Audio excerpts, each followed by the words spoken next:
We are Baltimore. We are Ohio. A long day of baseball ended with fireworks last night, as the Tribe and Twins did not see eye to eye after a couple of late-inning home runs.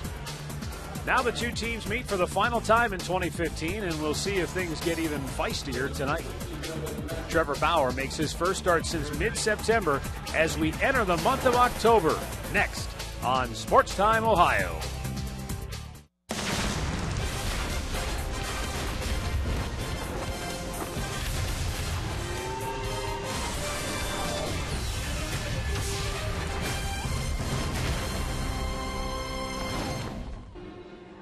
It's a cool and windy evening in downtown Cleveland as the Tribe and the Minnesota Twins say their goodbyes for 2015.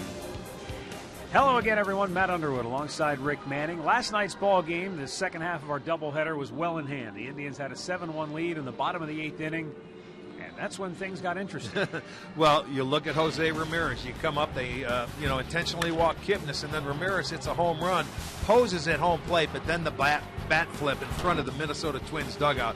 They were irate. Everybody in that dugout, that's showing up the other team, and then later on in the ninth inning, Rosario comes up, hits a home run. He has something to say to Ramirez on his way around the bases. He really upset the Minnesota Twins. Now, are they going to do anything about that today? I don't think so, because Tyler Duffy, a rookie pitcher, is going up against them, and they have more to lose. They're in the wild card hunt right now, so they can't take a chance of hitting Ramirez, who's leading off, and getting thrown out of the ball game. So I think baseball, long memories, man. They'll go back. They'll be the right time in the right place. Well, they'll take care of it. Should be pointed out, though, that Jose Ramirez, after the ballgame last, did apologize for his actions with the bat flip in front of Minnesota's dugout. On the mound for Cleveland tonight is Trevor Bauer. And, Rick, he's only pitched one time in the 2.5 weeks since he was taken out of the starting rotation. Yeah, his last start September 13th, and he struggled. In his last 12 starts, he only has 3 wins, 3-7. Against the Twins this year, he's 1-1, but that win came when the Indians put their highest run total on the board of the year. They scored 17 here at this ballpark. He got the win, and his ERA is over 6 against the Minnesota Twins. On the year, though, 11-12, a 4.69 ERA. This will be his 30th start. So hopefully he can pitch well, go into the offseason with something good to remember about this season, because he's had some very good games. No question about it. When we come back, Andre Knott will join us, and he'll have more on Jose Ramirez and batting in the leadoff spot tonight. First pitch, starting lineups, it's all coming up next. Cleveland Indians baseball is brought to you by W.B. Mason, the official office supplier of the Cleveland Indians. By McDonald's, I'm loving it. By your local Toyota dealers. Visit buyatoyota.com. Toyota, let's go places. And by the injury lawyers at Elk & Elk, proud sponsors of the Cleveland Indians. Call 1-800-ELK, Ohio.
Honda dealers, by the Cleveland Clinic. Call for an appointment today.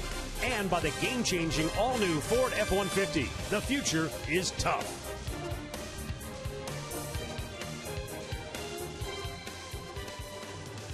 All right, back here at Progressive Field on a cool, windy night. Getting ready for the Indians and Twins series finale. Let's go down to Andre Knott, who has more on why Jose Ramirez is batting in the leadoff spot tonight. Well, Terry Francona says, look, we're not going to be fearful of anyone or run from anybody. He goes, look, Jose made a mistake. We talked about it. The teammates, or some of the leaders on the team, pulled him to the side last night and told him, hey, it was a mistake. He's apologized for what he did. He goes, but we're not going to run from it. We put him at the top of the lineup, and we expect him to be on base 4 times tonight and continue playing his game, and whatever happens, happens. But he also says baseball has a way of letting things kind of figure their things out on their own. You know, the game takes care of itself. You know, something happens. You know, sometimes when you're trying to get somebody's attention, you do. And you live with it. So he'll have to live with the mistake he made, guys. But I think at the end of the day, whether Jose Ramirez gets hit with a ball or not, he's learned his lesson already because his team has told him the right way and the wrong way to handle a situation like that. Well, Jose's a young player, okay? He made a mistake last night. He got caught up into the situation. He was excited. He hit a home run, but the bat flip was, a little over the top. Okay, he apologized for it. They will get even with him. It doesn't have to be tonight. It's going to be down the road at some point in time, but it's no big deal. He apologized, and as far as he goes, it's over. But I bet he's going to be light on his feet the first time in the batter's box, just in case. I just think Minnesota has too much to lose here. On a side note, Paul Molitor, the Twins manager, confirmed after the game that he spoke with Terry Francona. They were actually teammates briefly in Milwaukee, so they talked it over. Obviously, Terry wasn't pleased with how Ramirez reacted in that situation, felt it was probably a little over the top. Molitor said as much. Molitor said he planned to take the lineup card out before tonight's ball game just to make sure that the umpires didn't have any concerns because, in his words, look, we have to win a game tonight. We can't have anything be a distraction. We have to turn the page, go out there, play a good game, and get a win. But he did not take the lineup card out to the umpires tonight. Well, look, you know what? That was yesterday. Minnesota Twins, they've got their young pitcher pitching, a rookie who's been pitching very well, probably their best pitcher for him. So they can't afford to have him throwing at anybody and getting thrown out of the game and taking a chance of having to go to that bullpen from the first pitch because the umpires are going to be on red alert. So I think that's just a side story now. The game will take place, and Minnesota's going to try and win it, and the Indians are going to try and play spoiler. And get back to the 500 mark if they can win tonight. Indians come in 78-79. Minnesota at 82-76. Trevor Bauer and the Tribe taking the field. Minnesota, still only a game back in the loss column in this wild card hunt. So last night's loss, while disappointing, didn't kill their chances. They're a game behind the Angels and the Astros. Astros moved a half game in front of the Angels last night because the Angels went down to defeat against Oakland. So they flip-flop positions. So let's take a look now at the starting lineup for Paul Molitor's Minnesota Twins, brought to you by Toyota. Brian Dozier in the leadoff spot, followed by Joe Mauer and Miguel Sano. Trevor Plouffe, Eddie Rosario, Torrey Hunter in the middle. And it's Aaron Hicks, Kurt Suzuki, and Eduardo Escobar. Tonight's Northern Ohio Honda starting pitcher, Trevor Bauer, making his 30th start, his first since the 13th of September. And his record 11-12 of 469. So I'm sure Trevor, happy to get one more start here. Hopefully he can pitch a good game and end on a positive note because there's a lot of positive he has had this year. There has been some inconsistencies, but that happens to young pitchers. He's 1-1 this year against the Minnesota Twins. In his career, 1-6. So we'll see what Trevor has to offer. Let's see if he can command his fastball early. That'll be a big key for him. Here's the Indians defense brought to you by Dodge.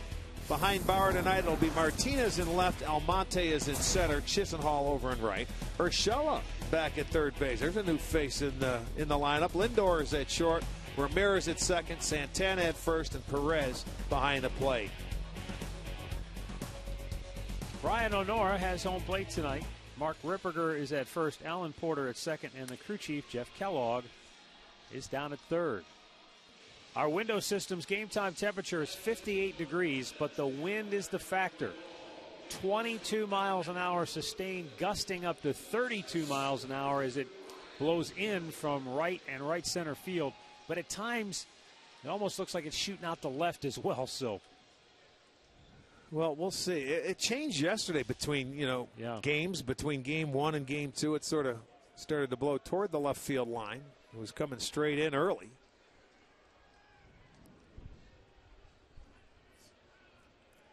Brian Dozier steps in. We're ready to go.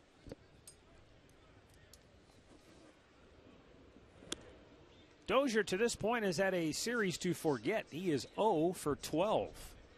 Yeah, he's been very aggressive in this series, swinging a lot of high fastballs, which he likes. A lot of first pitches. Yeah, that's what I'm talking about. See, right there, that fastball goes up. He's not going to make Bauer get in the zone. He's been very aggressive, and not much to show for it.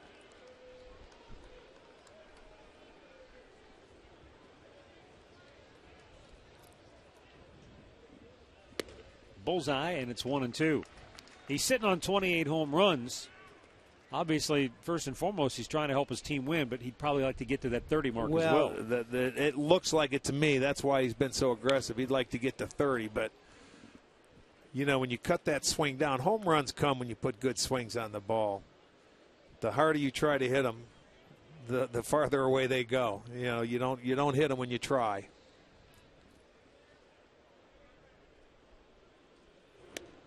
Just a bit outside. 2-2.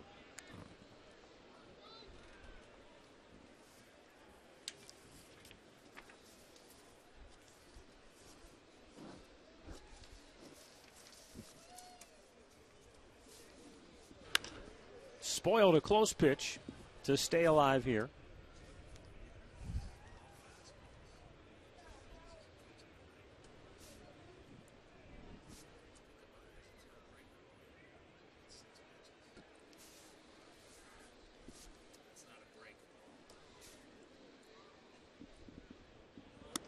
He chased one up high, and Bauer gets a strikeout. It was an off-speed pitch. It looked like he cut under a slider, but Dozier certainly helped him out, and you'll take that. That's really, he threw a cutter in the at-bat, but all fastballs, and there's a breaking ball that just was spinning up there at the shoulders, and this is what Dozier's been swinging at, pretty much the whole series. So he goes down as strikeout victim number 1. That'll bring up Joe Mauer. Mauer's had a good series. 4 for 12 with a home run.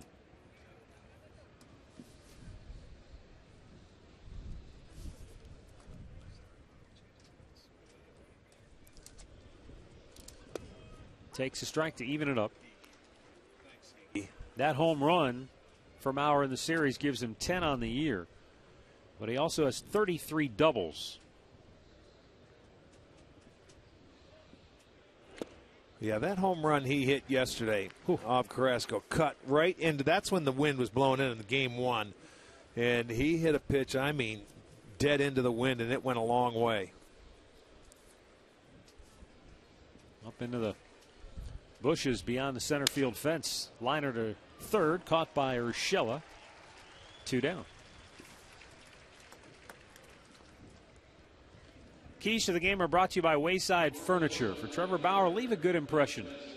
He heads into the offseason, and for Francisco Lindor, the Rookie of the Year watch continues.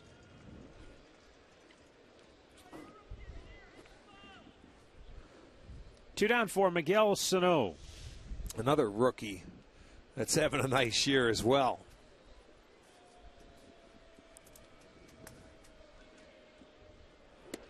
The last Twins rookie to hit 18 home runs was Marty Cordova back in 1995 when he belted 24 for Minnesota. And of course, Marty came and played with the Indians, I believe it was in 2000, maybe 01.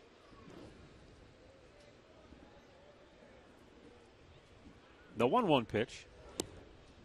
Curveball low, Sano lays off.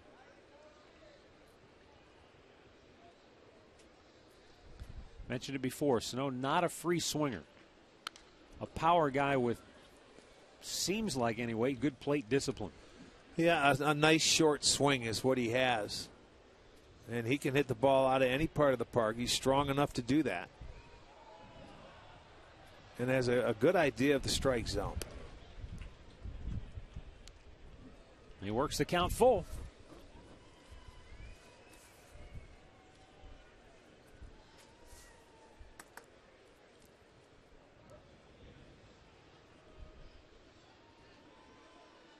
And the payoff pitch caught the outside corner. Sano thought it was outside. Instead, it's on the edge. And the Twins go 1-2-3. The Indians are coming to bat.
Take a look at the Indians starting lineup for Terry Francona tonight, brought to you by Progressive Insurance. Jose Ramirez in that leadoff spot. Francisco Lindor with 5 hits, couple of homers in the series, bats second.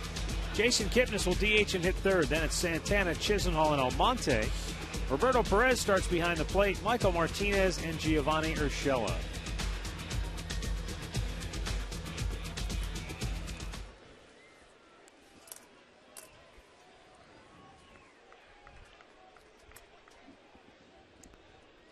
Tyler Duffy low and away, ball 1. Jose Ramirez, 222 overall average on the year. But he has been a much better hitter of late. Talk about his last go-round, batting .333 since September the 8th. Nice changeup there.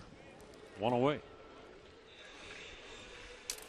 Here's the Twins defense brought to you by Dodge. It'll be Rosario in left, Hicks is in center, Hunter over in right. Plouffe at third, Escobar at short, Dozier at second, Mauer at first, Suzuki back behind the plate. And our Northern Ohio Honda starting pitcher is the rookie Tyler Duffy. He pitched in AA, AAA this year. And boy, is he on a nice roll for the Minnesota Twins. Probably their best pitcher. He's 5-1. First major league win came against the Indians. Matter of fact, that coming on the 15th of August. He took a no-hitter into the 6th inning before giving up a hit to this guy right here. The only hit he gave up, a double. Breaking ball down low. He's won his last 5 decisions. He is not allowed a run in the first 3 innings of his last 8 starts. That's getting off to a good start. Yeah, you know, he was called up, and his first start came against the Blue Jays, and they rocked him. He only went 2 innings, 5 hits, 6 runs. Then they sent him back down to the minor leagues, and about 10 days later, they called him back when Hughes got hurt, and he made the start against the Indians, and he's been on a roll ever since. Misfired on that pitch. It's 3-1 to Lindor. Francisco has hit in 5 straight, 8 hits in his last 19 at-bats.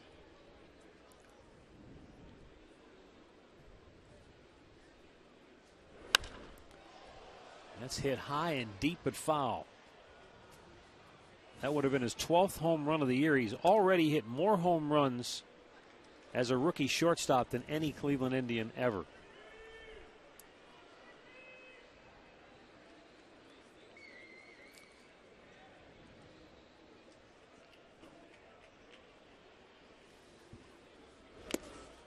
Strikes him out. Got a piece of it, but Suzuki holds on for the K. 2 down.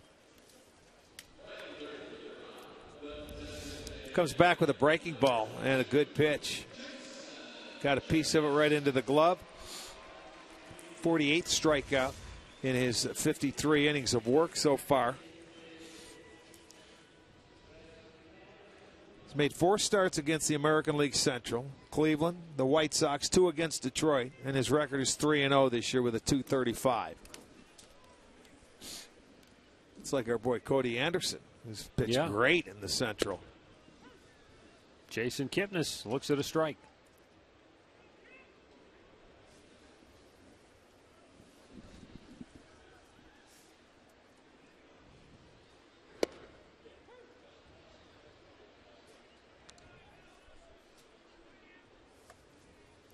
Two quick strikes, and now the Twins go into their shift, sending Trevor Plouffe, the third baseman, over towards second base.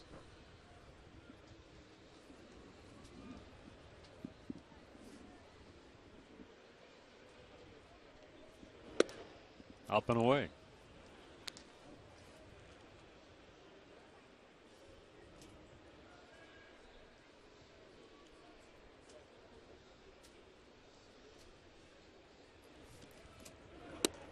Did he go? He checked. And the count is 2-2.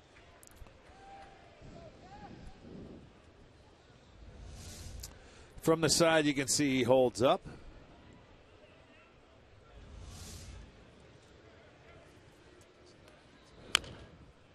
Pulls that one foul.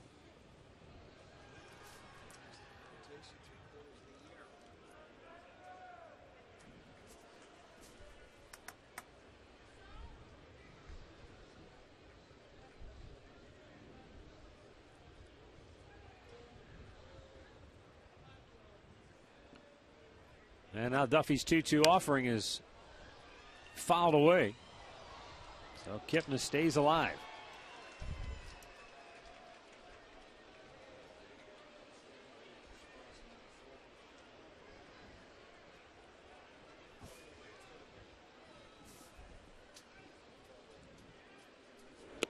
Chases one down and in. So Tyler Duffy, like Trevor Bauer, strikes out a pair in the first. No score after 1.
No score in the second inning. Take a look at how things stand right now in the AL West. The Angels need to sweep. Simple as that against Texas. And they play tonight. Houston is off. And the Angels and Twins are right there in terms of the wild card. So I guess if you're Minnesota, you're rooting hard for Texas. Yeah, absolutely. Get Texas and Arizona. Texas and but they've got to take care of their own business first. Bounced foul.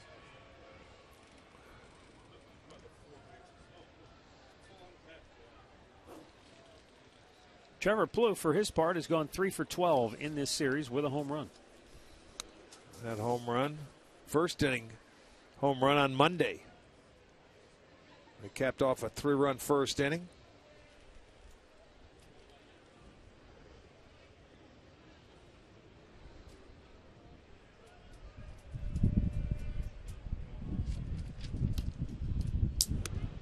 Missed outside, 2-2. You can hear it whipping here, can't you? It's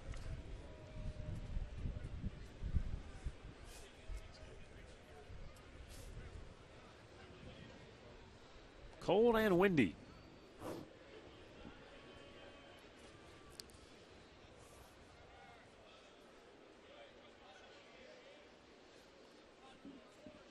Oh, right in on his knuckles. Fister.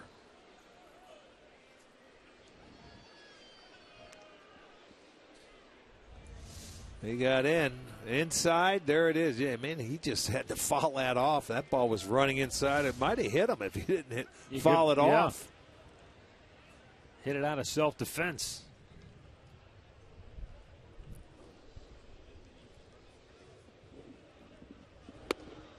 Lays off the breaking ball on a full count.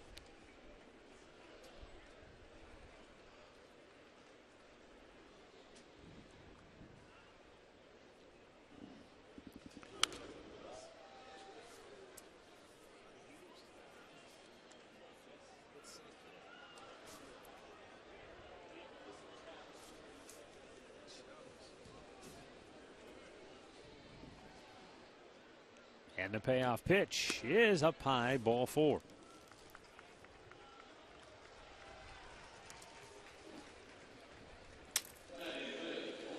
Well, get live Indians baseball season long with MLB.com at bat on your smartphone or tablet. You can stay connected with live radio broadcasts, stats, breaking news, and more. Download MLB.com at bat, the #1 app for live baseball.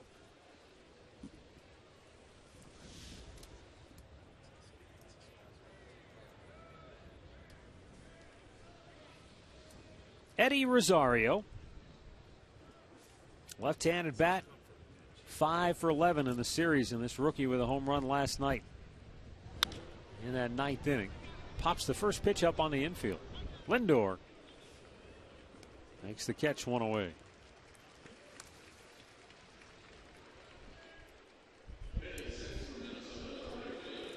Torrey Hunter coming up as we take a look at our Levin Furniture player profile.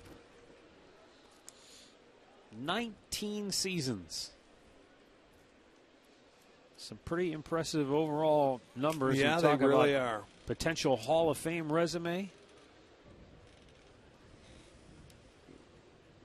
He's been a very steady player for a long time.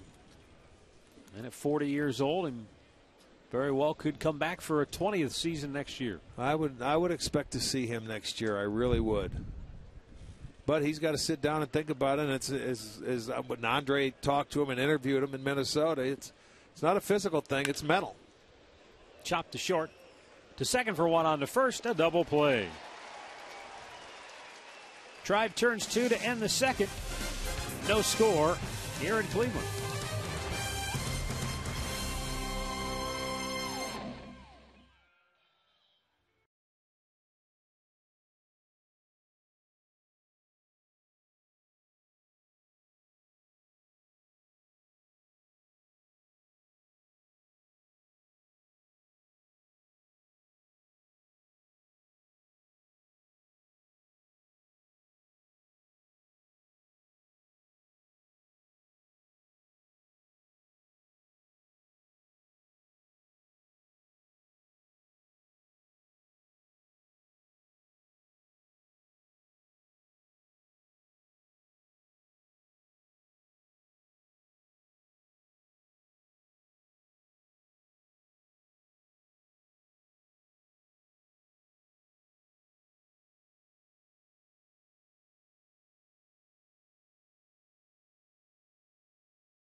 Might want to come out and check out the final weekend of the season from the corner with the $13 district tickets presented by Sports Time Ohio. Tickets available only at Indians.com.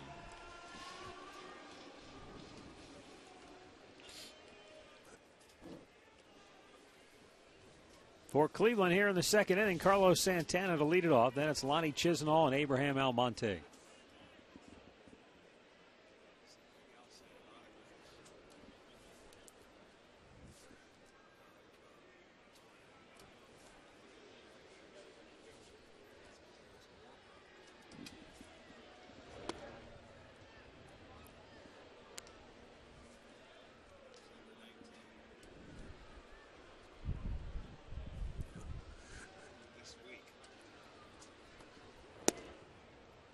A little bit low. 2-0.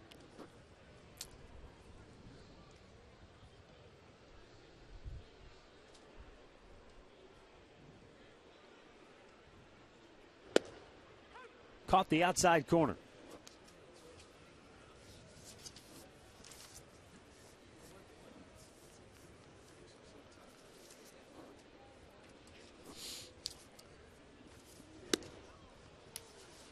Just above the belt, and Santana swings through it 2-2. You know, you look here at Duffy, and he's throwing 90, 91, nothing overpowering, but you see he changes his spots and elevates it a little bit. At least he did that time on Santana. There's a good breaking ball. That's the pitch that looked like I think he struck out Kipnis on. 3 straight Ks for Duffy with more on the Twins right-hander. Here's Andre. To a man, every guy you talk to on the Indians roster said the off-speed pitch is what sets Duffy apart from anybody else. They said you got to get in good hitting counts and keep him away from that off-speed pitch because that's what he'll rely on when he gets 2 strikes. And so far, guys, it's been effective. Yeah, it has. I mean, it's a sharp, biting, breaking curveball. Well, when you get his fastball at about, anywhere from 88 to 90, you better hit it. Put it in play. Or get yourself and let that hitter's count. I did see a changeup earlier in the game, but it's been basically the fastball, curveball.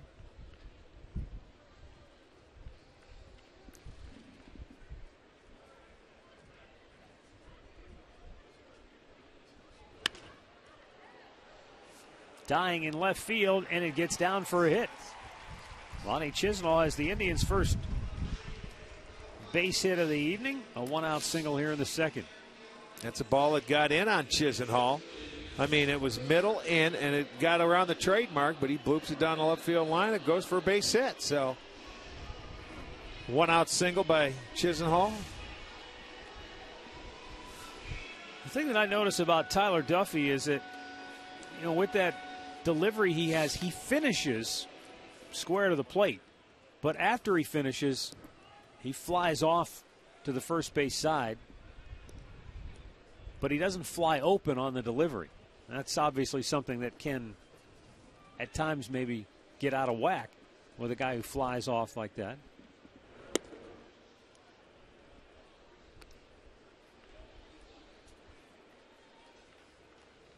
And I don't know if with that kind of delivery he creates just a different arm angle that makes it tough for the hitter to pick it up. He slings it a little bit, doesn't it? I was looking to see if he was a short armer and tough to pick up with the let's see him out of the stretch for the first time. See, it comes from a different angle out there, not right over the top.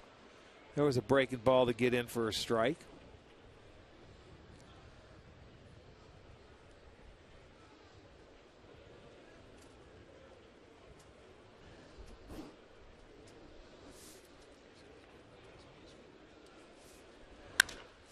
Almonte lifts one to center, in the left center, and onto the warning track.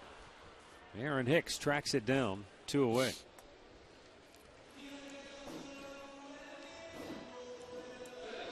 Now you can see where Duffy might be particularly tough on right-handed hitters. The Indians only have 2 in the lineup tonight.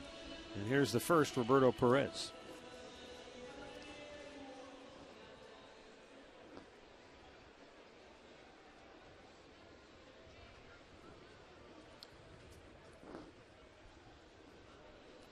Yeah, right-handers have only batted .238 against them compared to .282 for lefties.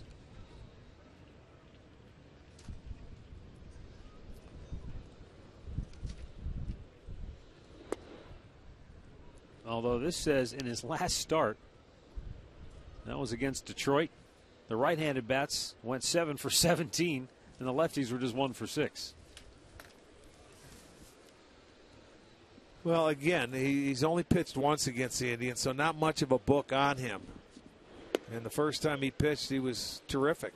So I'm sure he's not going to change anything until the hitters make some adjustments if they can.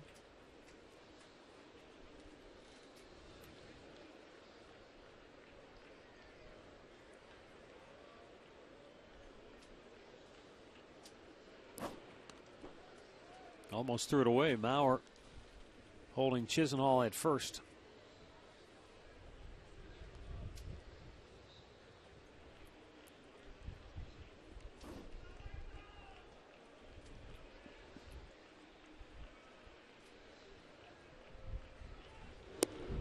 Down low. 2 balls and a strike.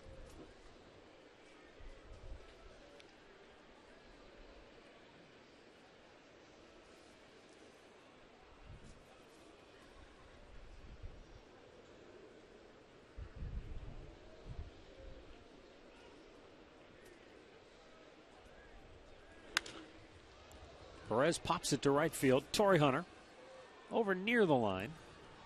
Makes the catch. Side is retired. 2 in the books. No score in Cleveland.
Back here at Progressive Field, no score going to the 3rd inning.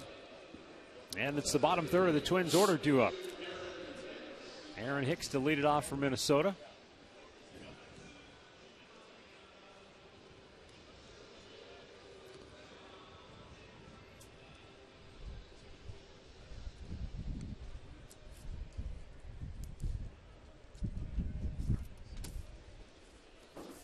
Aaron Hicks, a switch hitter, is 0 for 8 in the series.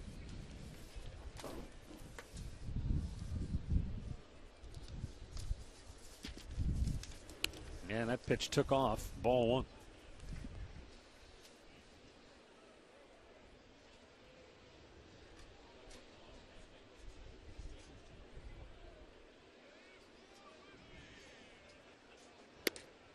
Missed outside. Oh, man, there's our big head out in right field. The great one, Pat Murray? Yes, indeed. Upstairs, 2-0. Or make it 3-0 now. He's everywhere. He's lurking. Look at that. There he is. The great one is keeping an eye on us. It's a strike called. It's 3-1.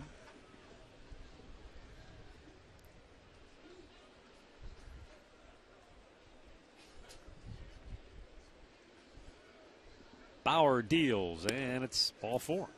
So he's walked the leadoff man for the second straight inning.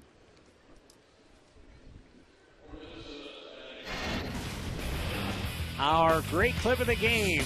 Earlier this year, Trevor Bauer imitating his teammates' batting stances. First he did the Mike Aviles, and he did the Ryan Rayburn, and then a little Jason Kipnis tribute.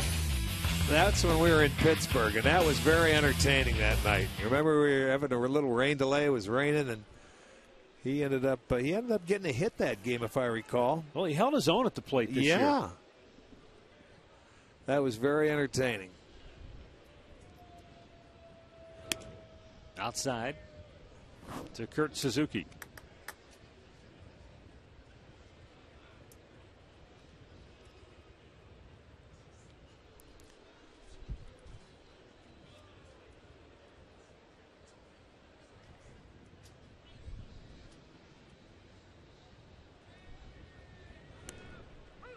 Belt high strike evens the count at 1-1. Yeah, it looked like Suzuki taking all the way, making Bauer get in the strike zone.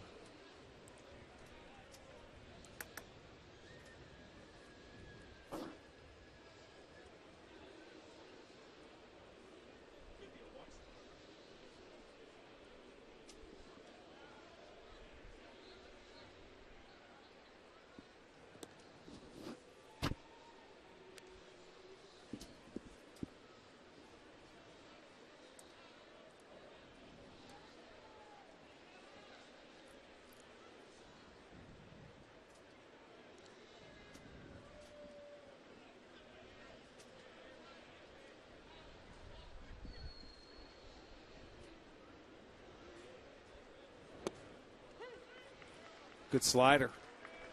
Down and away.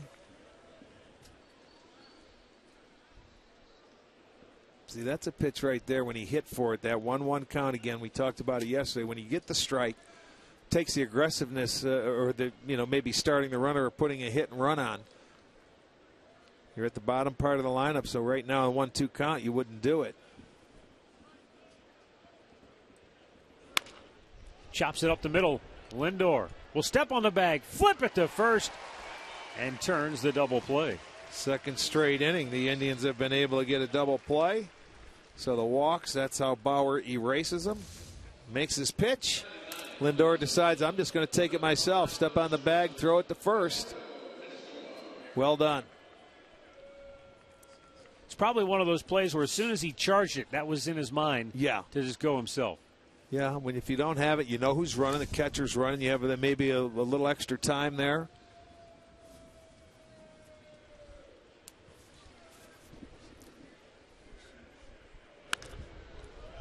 First ball swinging. Eduardo Escobar pops it up. Michael Martinez makes the catch. And Trevor Bauer breezes through the third. No score.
We go to the bottom of the third, no score.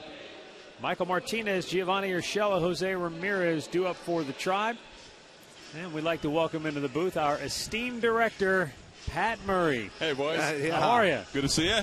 You're on this side of the camera now. You know, ready to take oh, no, sorry. After how many years? 30 years? 30 plus, yeah. 30 sure. directing. Somewhere in there, yeah. It's beautiful, isn't it? Yeah, this is great. 2,500 games? About 2,500 games and a lot of stuff. New ballpark, old ballpark, you know, going from one place to the other. Yeah.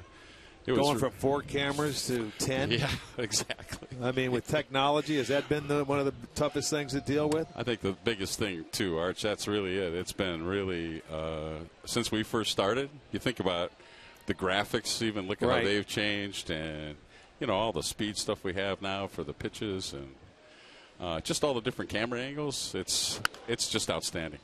I would imagine when you first started out directing games, you know, it was a situation where it was just a lot of camera switching. You didn't have many replays. Didn't. Not like now. As a matter of fact, the replay device that we had actually only had a minute's worth of time that you were able to capture.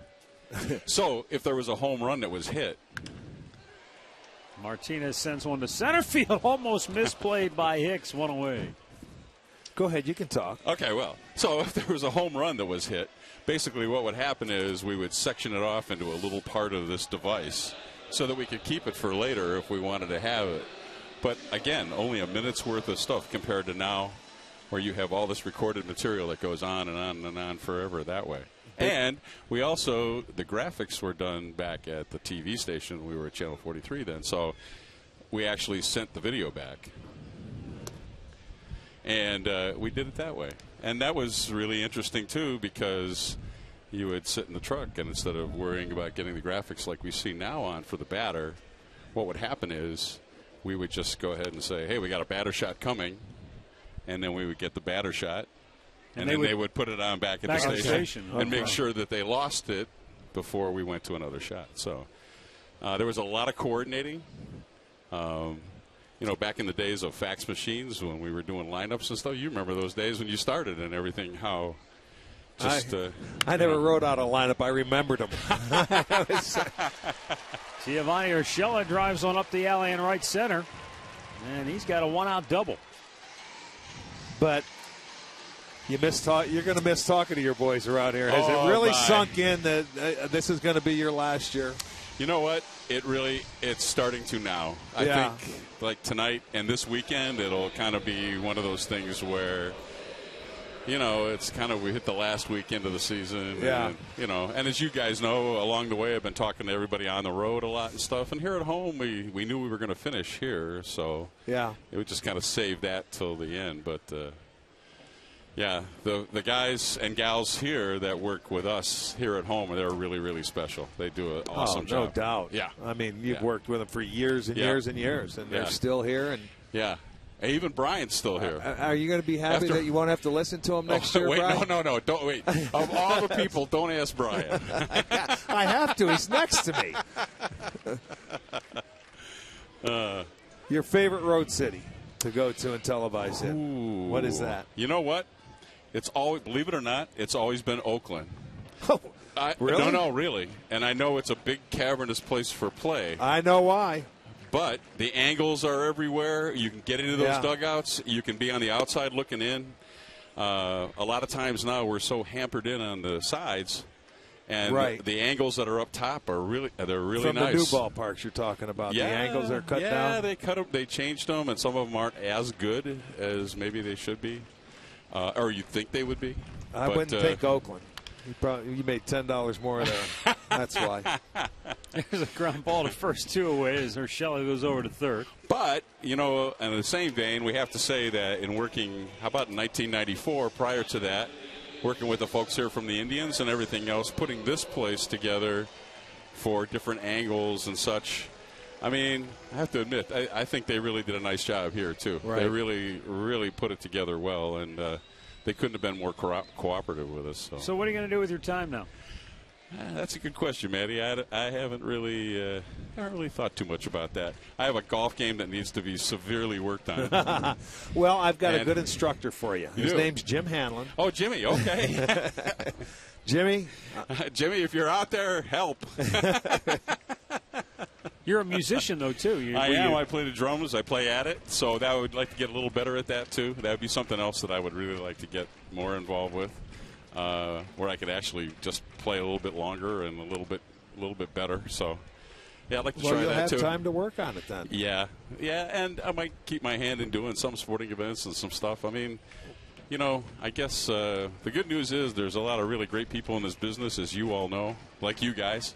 And it's just really, looking for that opportunity to do some things, and I'm sure it'll bounce along. Would you dare watch us next year? Absolutely. You're going to follow us? You're going to stay tuned to us? I have your phone numbers. Yes, you do. I'm not going. I'm changing phones after this off season.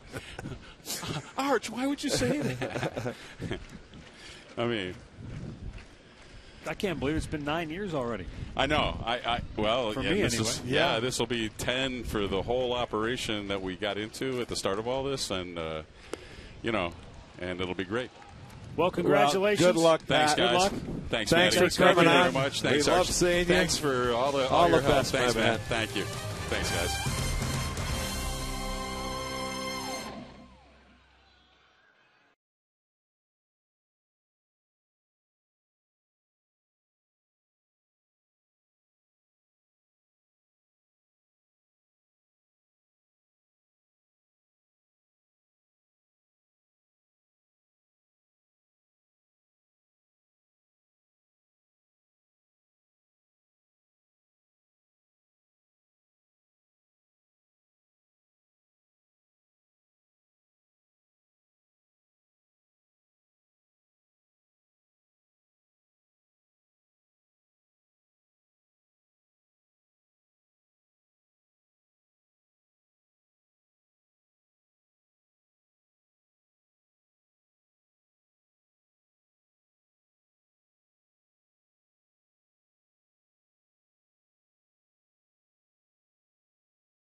Just a reminder as you enjoy a cold one to stay tuned later in the game for Miller Time, brought to you by Miller Lite.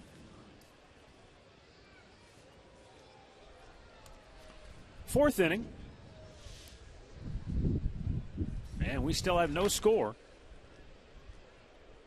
Top of the order, due up for Minnesota.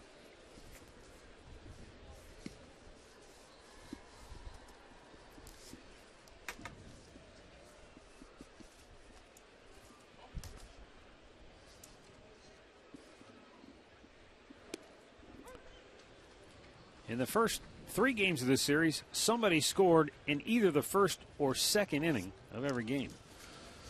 Well, I gave you that stat about Tyler Duffy not allowing a run in the first 3 innings in his last 8 starts. Yeah. So he continues to do that. But you know what? Bauer has match 0. So these 2 young pitchers are getting after it. Dozier fouls it back. Bauer has walked 2, but he's also induced 2 ground ball double plays. Yeah, that's been the nice thing. 2 for 1 after the walks. A couple of strikeouts, including Dozier.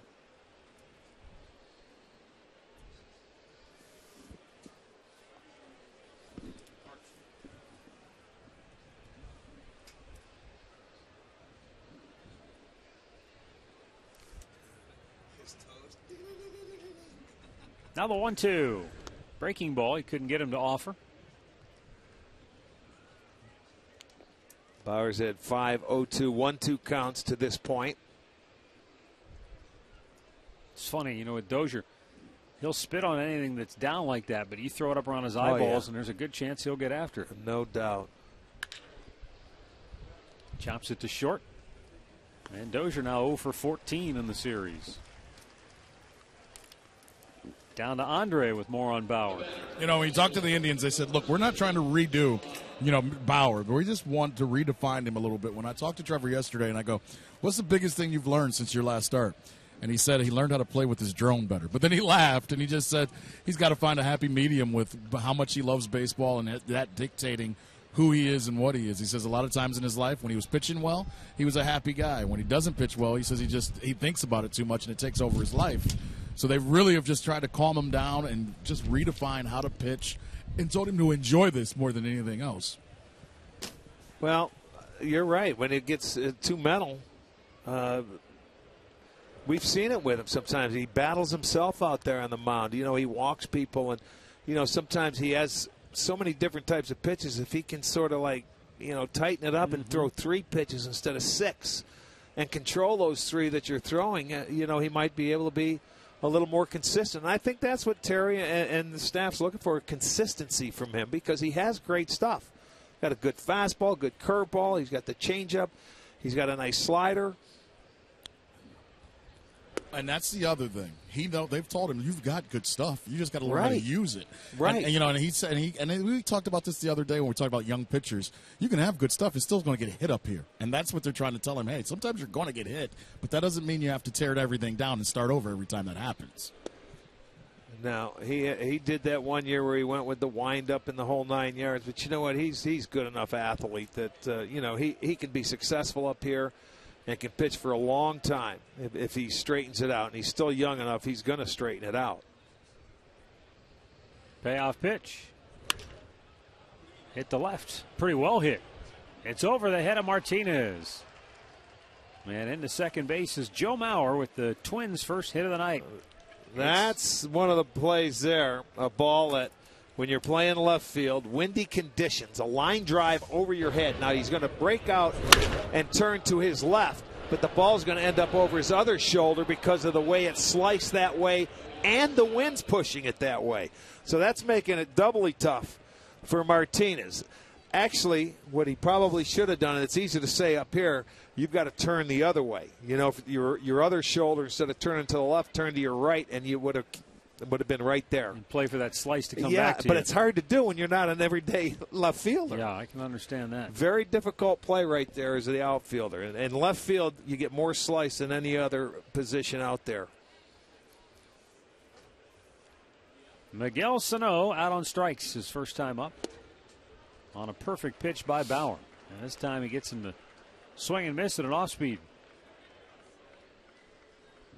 It's a good first pitch because Sano looked like he was looking for the fastball, but he threw a very well located slider.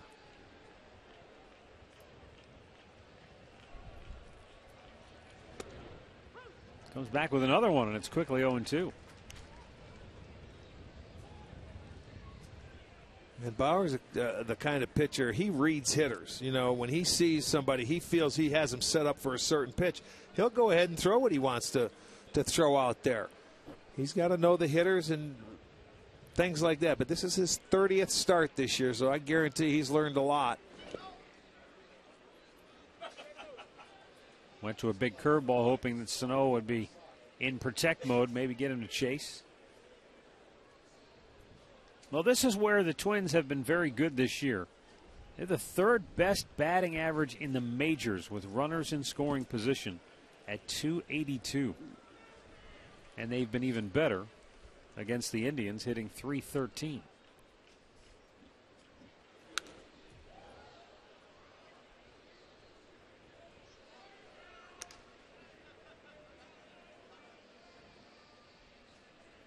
You get that kind of clutch hitting all season long, and it can make up for a lot of other deficiencies. Well, that's the thing. They're 13th in the league in batting average, .248 as a team, but they get clutch hits.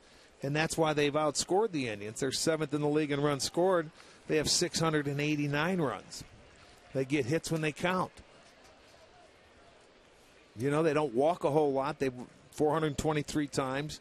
That's 12th, where the Indians have walked 522 times. So 100 more times they've walked than the Twins. But the Twins, they seem to be a more aggressive team at the plate. Bobbled by Urshela. He recovers, though, and throws out Sano. Nice recovery. Nice recovery. You see, it's the first time he's been out there in a while, so he's not in rhythm. That ball hits off his glove and into his chest, but it just stayed right there, and he was able to pick it up, and a good throw over there. So they get the second out.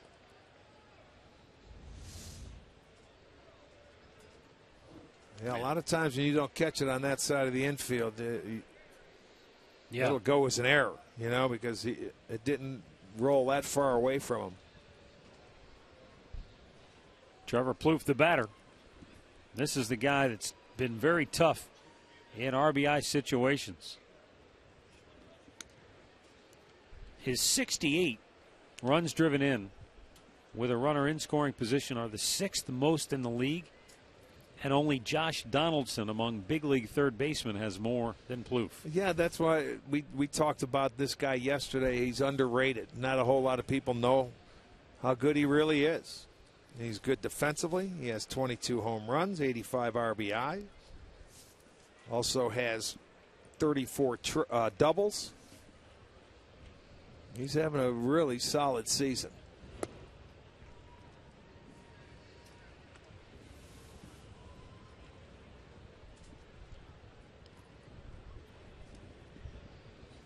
And he's always played well against the Indians.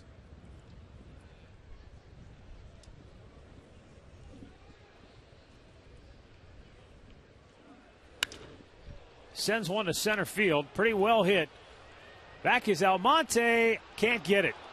It's going to hop over the fence for a ground rule RBI double, and Plouffe delivers once again. And the Minnesota Twins get on the board first with an RBI 2-out double here in the 4th inning, 1-0. You know, that's they always come down to it where you have certain guys you don't want to hurt you. This is one with first base open. You have the rookie on deck.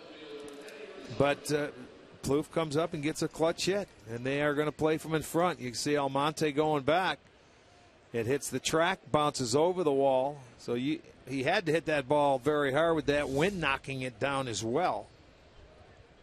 So another double for Plouffe. Now Eddie Rosario takes a strike.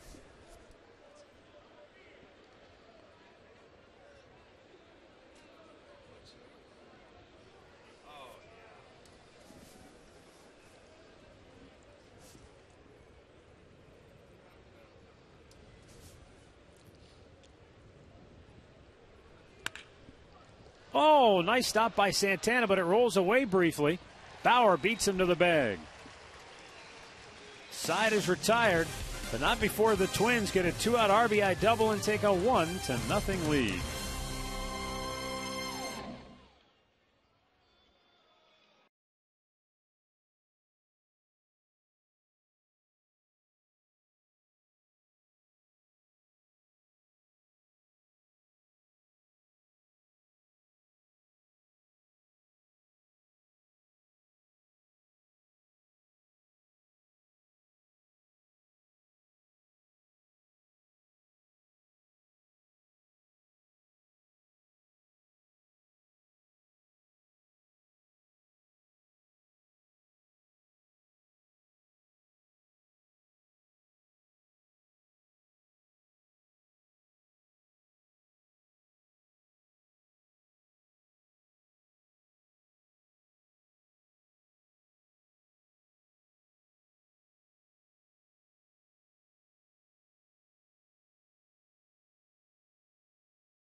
To tweet your strongest fan photo to us using the hashtag STODataStrongFan for a chance to have one of your photos shown during an upcoming telecast. It's all courtesy of T-Mobile.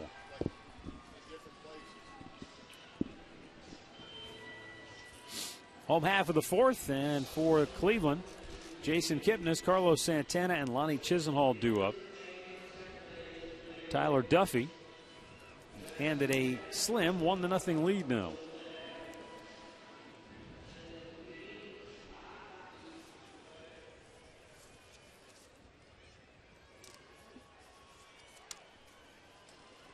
Four hits in the ball game, 2 for each team.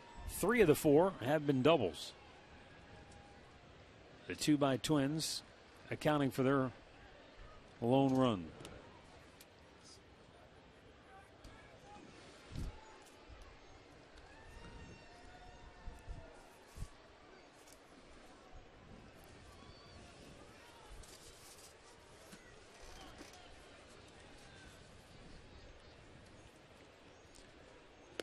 Missed outside. I'm going to send along some birthday wishes today.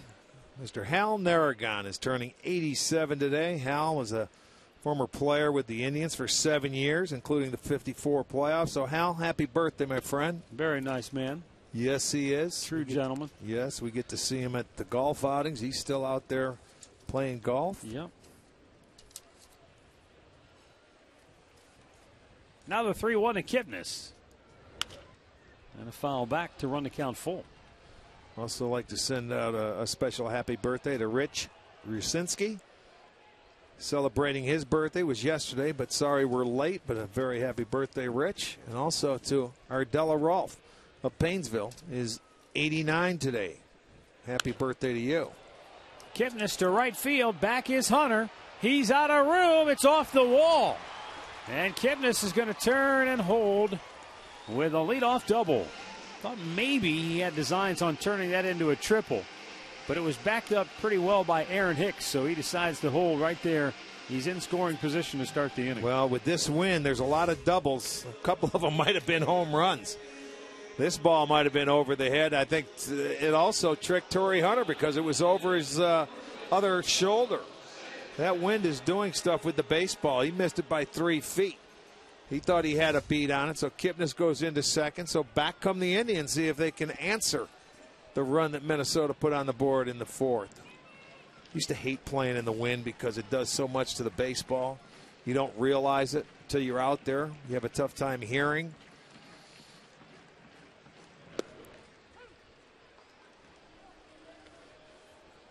Yeah, you can yell to somebody, and they can be staring right at you, and they can't hear a word you're saying. I know it. It's the wind is tough conditions to play under, and it's changing. It's not. It's whipping all over the place here.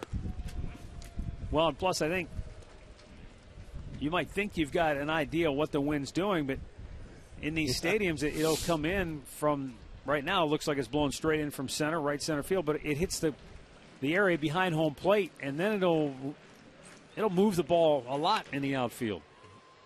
Okay, productive out for Santana. He moves Kipnis to third. 1 away. Yeah. Well, when you look at it, here's the one Martinez got fooled on Joe Mauer, who hit a double. That pushed it over his head. And then Trevor Plouffe sent a deep drive. That probably would have been a home run on a normal day. Kipnis' ball here would have been a home run on a normal day. So I'll tell you what, there's a lot going on out there defensively. You keep your feet moving as a defender.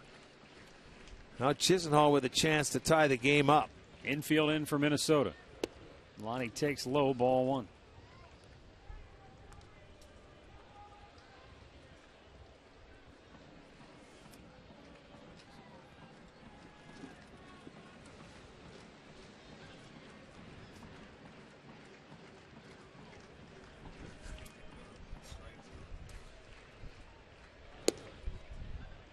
And that missed inside. 2 balls, no strikes.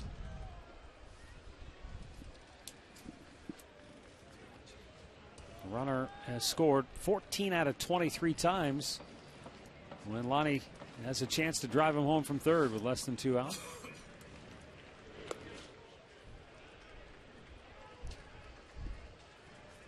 3-0. The switch hitting Abraham Almonte on deck.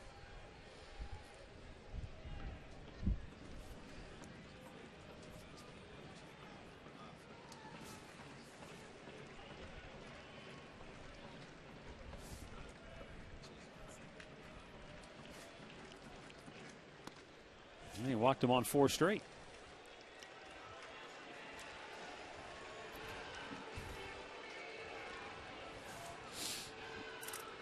Our stat of the game is brought to you by Buick. How about the Toronto Blue Jays? How about this lineup? Josh Donaldson, Jose Bautista, Edwin Encarnacion. Just the 12th team in history to have 3 hit 35 and drive in 100. Wow, that's a tandem right there that it's not easy to work through. Look at since 06, the Sox had it with Dye, Konerko, and Tomei, huh? Yeah, and they love hitting up there in the dome. That's a good home run hitter's ballpark.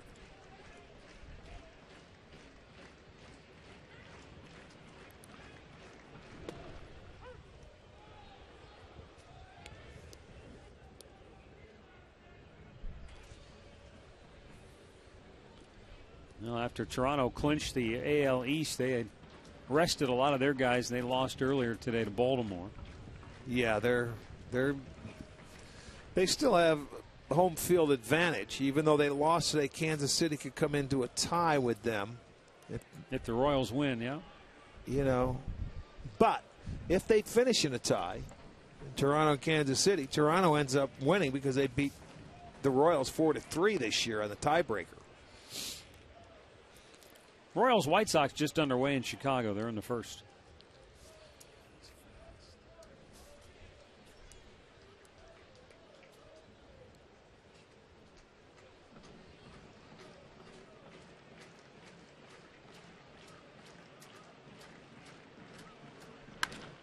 Oh, that's what he was looking for. Goes to Dozier to second for 1 on to first. It's an inning-ending double play. That's what he was looking for. We've played 4. It remains Minnesota 1, Cleveland 0.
Kia. Visit mykiacleveland.com to learn more. By Levin Mattress, located in all Levin furniture and freestanding locations. And by AT CLE Uverse, has more channels on the go than cable.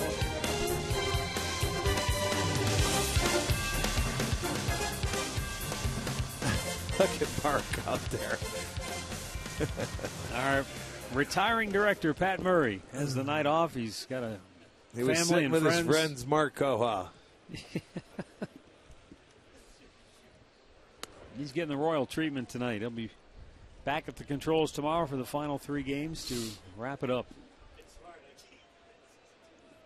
Torrey Hunter banged into a double play, his only time up.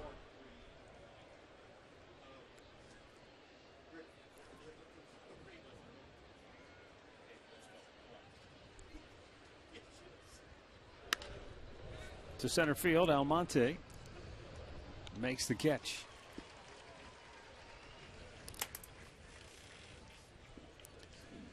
Injury report tonight brought to you by the injury lawyers at Elk & Elk. The New York Mets headed to the postseason, but will they be without Yoenis Cespedes? Can he get back healthy and ready to go? Well, he's got a few days. He'll be ready to roll. Steven Matz, who's unbeaten in 6 starts.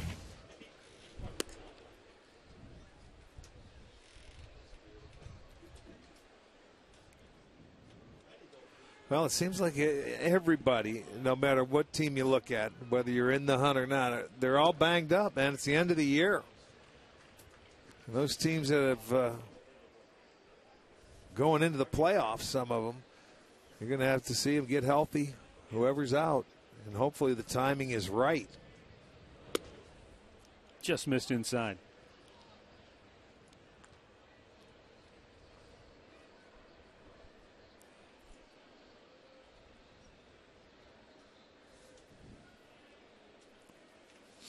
Two-one offering. Line to left. And Martinez makes the catch. Looked like he was having a little trouble. That ball might have been in the lights.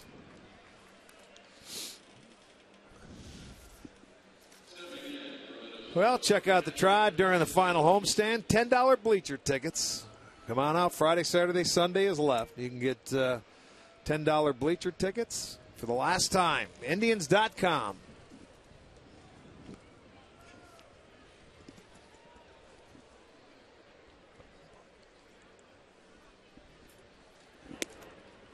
Didn't think that ball would have been hung up in the lights, but you wonder sometimes they have those ribbon boards on the various levels here at the ballpark, and every once in a while maybe a line drive like that gets hung up for the outfielder anyway in the backdrop of that light, and you just lose it momentarily.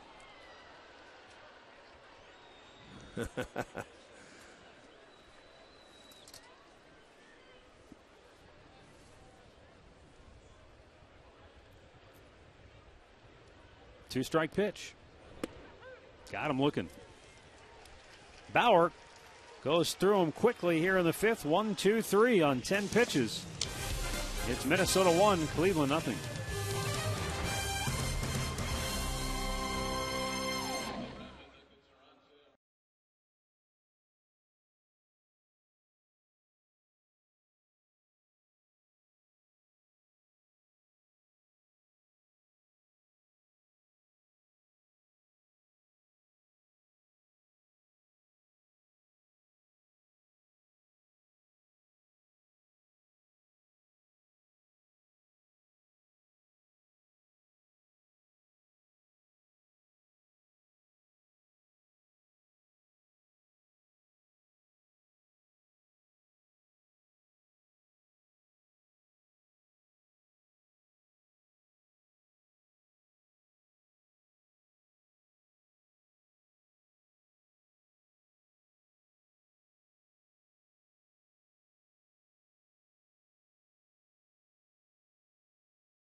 Down to face-off in the NHL season in the Buckeye State. Columbus will take on the New York Rangers opening night, and it's just 8 days away on the home of the Blue Jackets, Fox Sports Ohio. Bottom of the 5th. And the bottom third of the Indians order due. Roberto Perez, Michael Martinez, and Giovanni Urshela.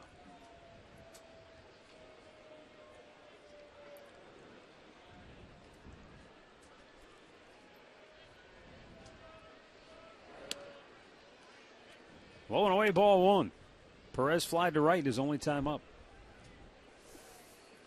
And that's a ball. When he hit it to right, I didn't think it was going to go as far as it did. So, like you say, that wind comes in and slingshots it. It looks like it's carrying a little bit down the right field line. Yeah, from where Torrey Hunter is set up to the corner.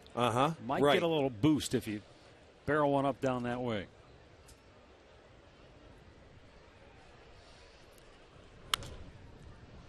Out of play to the right.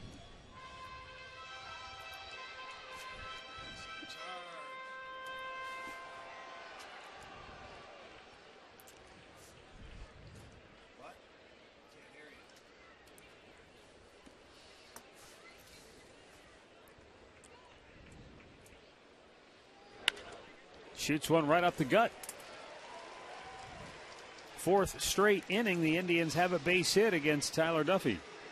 Well, the first time, though, they've had their leadoff. No, I'm sorry, their second straight inning that they've had their leadoff man aboard. They had the double last inning, and this one going right back straight up over second base.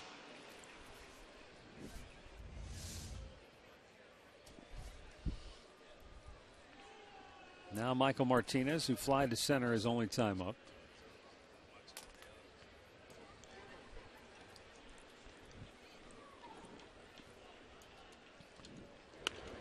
He's trying to bunt him over, but he fouls it up the third base side.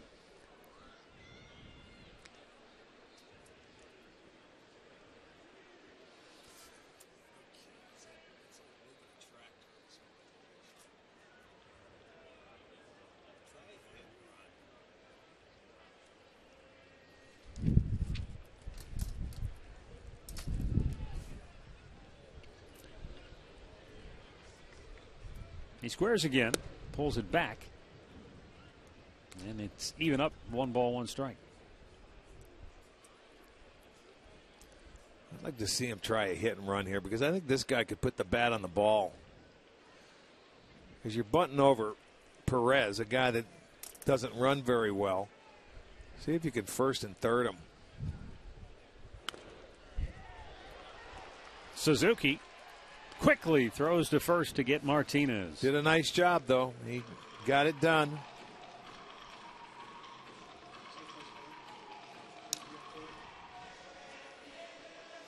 Now, Perez is in scoring position. It'll give the Urshela an opportunity.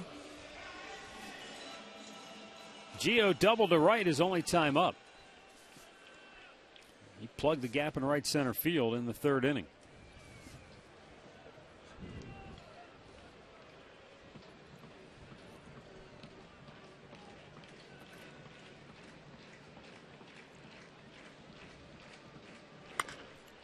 This is pulled to third, and Plouffe throws out Urshela, 2 down.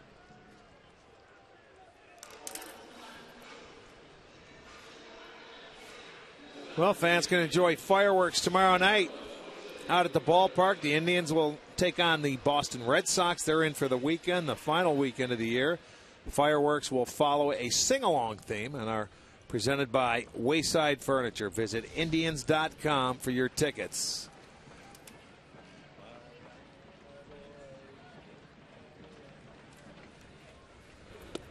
Breaking ball missed outside. Jose Ramirez has grounded out twice tonight.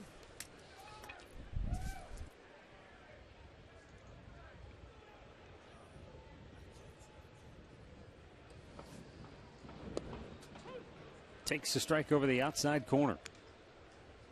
And it's 1-1.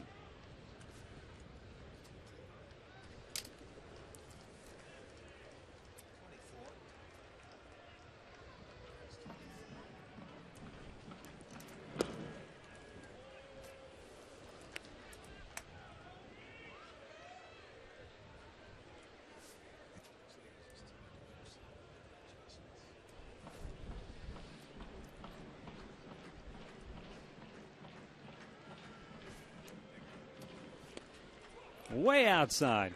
3-1.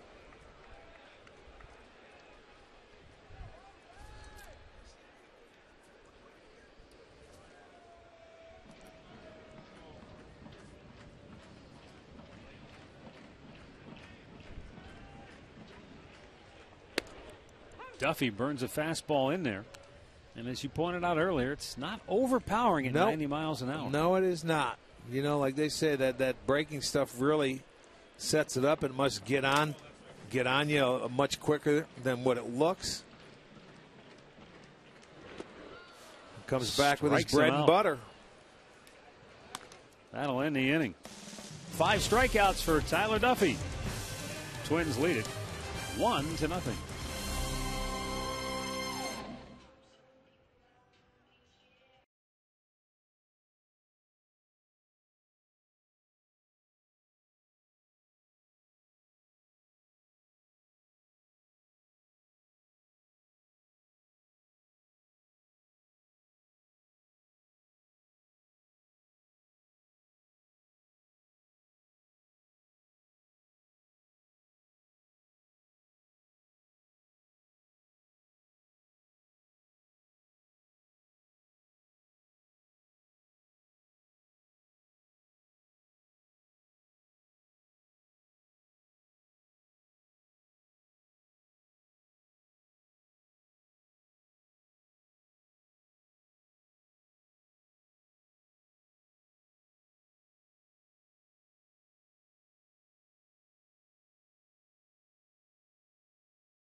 Time now to take a look at our T-Mobile Data Strong fan photo of the game. And you can tweet your photos to us using the hashtag #STODataStrongFan for a chance to have one of yours shown during an upcoming telecast, courtesy of T-Mobile. Look at that, playing the drums. How about that? He is a drummer. Yes, he is. John Adams. Well, Trevor Bauer's done a terrific job considering he's only pitched once since going out of the rotation 2.5 weeks ago. But you would never know it by the way he's thrown the ball tonight. He's been very sharp. Well, at times he walked somebody, came right back and was able to get the double play. Nice running grab by Michael Martinez. One away. In-game recap brought to you by your Toyota dealers. The only run of the game. A 2-out RBI double by Trevor Plouffe. Came in the 4th, plating Joe Mauer. That's been it. It's only 2 hits the Twins have. Yeah, 2 doubles in the 4th inning. A 1-out double and a 2-out double. In the span of just 3 batters.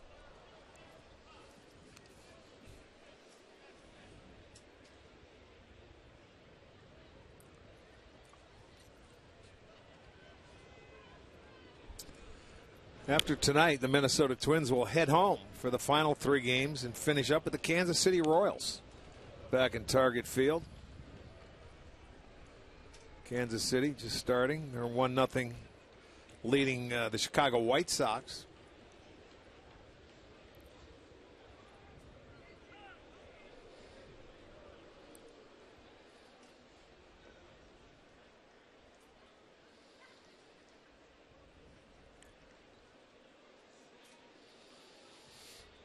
That game's underway in Texas as well. 2nd inning, no score between the Angels and the Rangers.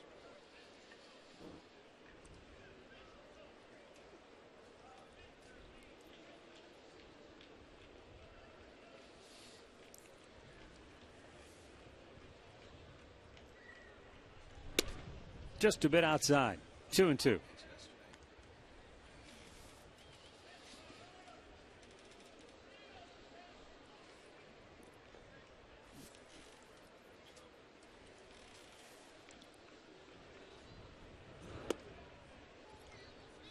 That big curveball was a pitch that it wasn't a curveball. It was more of a slider in the first inning. He got Dozier to swing at it.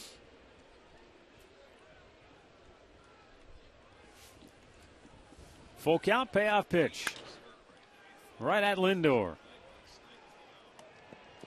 2 down.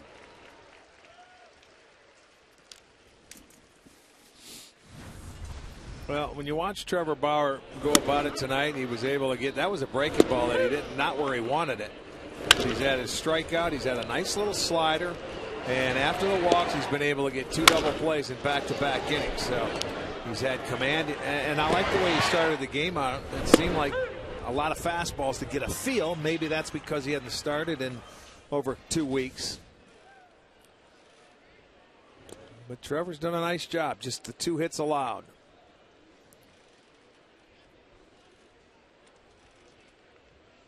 Well, the conditions are right for more fastballs tonight, too. Yeah, that's true. When it's cool and windy, it might be a little tougher to get the consistent grip. Yeah, that ball might be a little slicker. And he's been able to get inside with his fastball.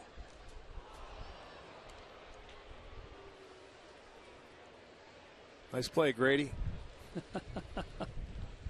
Stayed with it. Angels just took the lead on the Rangers. 1-0 in the second. 1-1. Low. Red Sox are in tomorrow. They trail the Yankees 2-0 in the fourth.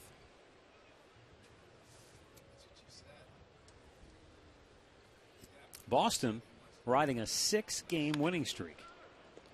Santana has it. The quick flip. And another 1-2-3 inning. That's 7 in a row. Retired by Bauer.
One 1-0 Minnesota. Bottom of the 6th inning. It will be Francisco Lindor to lead it off for the Tribe. Arcia in the driver's seat shows you that in the month of September, he has been unstoppable with 5 home runs, 20 runs driven in, and a .362 batting average.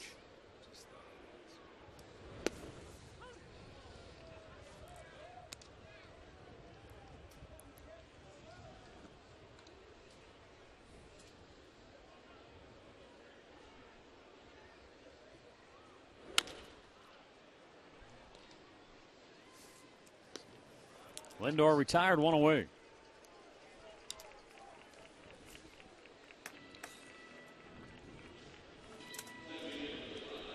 And that'll send up Jason Kipnis, who doubled his last time up.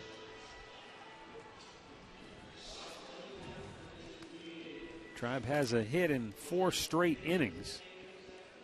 Well, unable to crack the scoreboard. Yeah, but every hit, they've been out of the full windup like Duffy is at right now. But when he's gone into the stretch, they are 0 for 8. And the Indians are 0 for 6 with runners in scoring position tonight.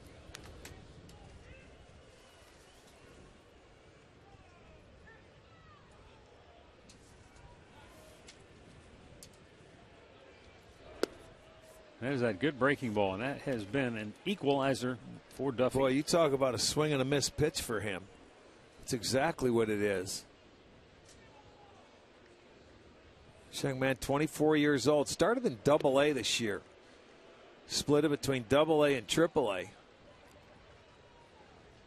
You know, and after they called him up the first time, and Terry Ryan, the GM, they wanted him to start. He started against Toronto and got his lunch early, and they optioned him back. You know, they wanted to try somebody else. They were all looking for pitchers because of the injuries they had. And Terry Ryan says, I'm bringing this kid right back up and giving him another chance.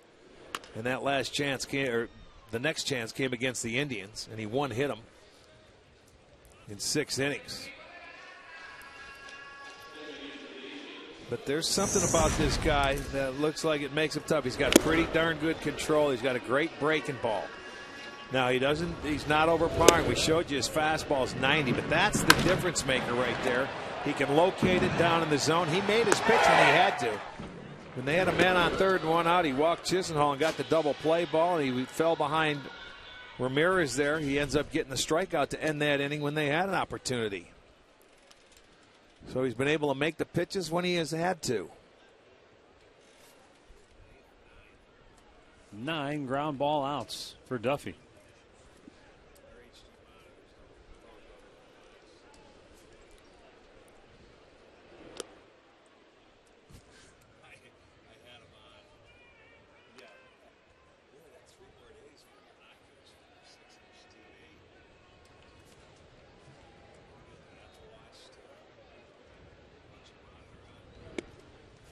Missed outside.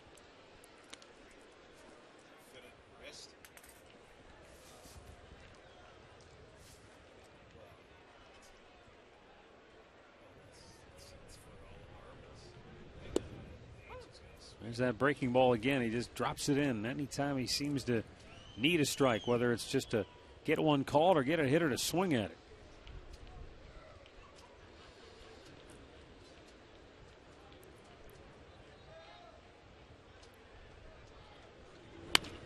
Fastball. Look at that, right into the defense right after they moved. Yep, Plouffe had the shift on him, and he's able to make the play. Drive goes in order. We go to the 7th, 1-0 Minnesota.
Twins lead it by a score of 1-0. Cody Anderson was one of the big stories last night. He pitched a marvelous ball game in his season finale. Boy, did he ever. Yeah, I mean, he's had a great month of September. 5-0, huh? That's great changeup. 7 innings, 2-hit shutout baseball. Boy, I know he's going to have a good offseason. Starting the year out in the minor leagues, and it's come a long way. And I'm sure it's been a fun ride for him. Miguel Sano 0 for 2 is the batter. The leadoff for the Twins here in the 7th.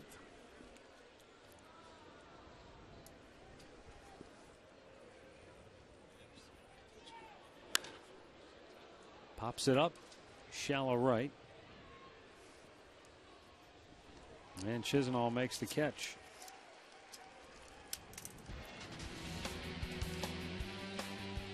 In a single month since 1914, these are the Indians that have gone unbeaten. Duster Males.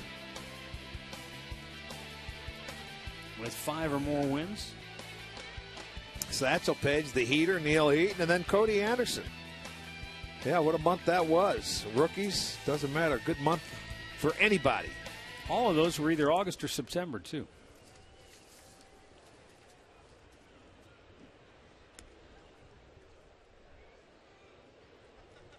Trevor Plouffe with a walk in the 2nd, and RBI double in the 4th.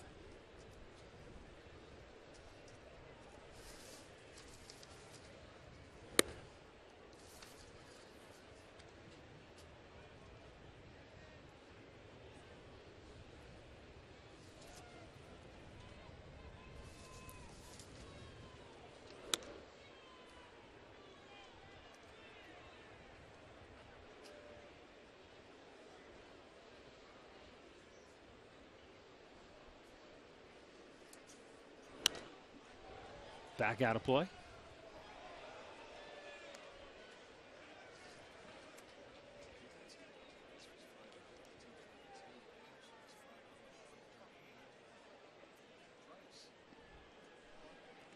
And that's low. Ball 4. Third walk issued by Bauer. Snaps a string of 8 in a row retired by the Indians right-hander. Well, be here for the Tribe's annual Fan Appreciation Night Saturday. The Red Sox are in town, and that evening we're going to feature Sugardale Dollar Dogs, as always, fireworks, and giveaways as the Indians want to thank their fans for the support this season. Visit Indians.com for your tickets.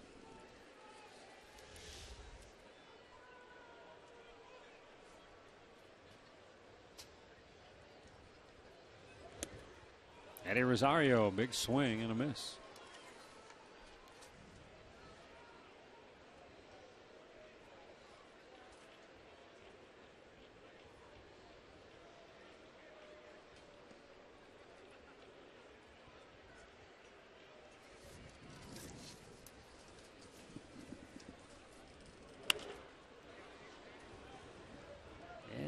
That's going to make the seats. Urshela gave it a try, but couldn't get there.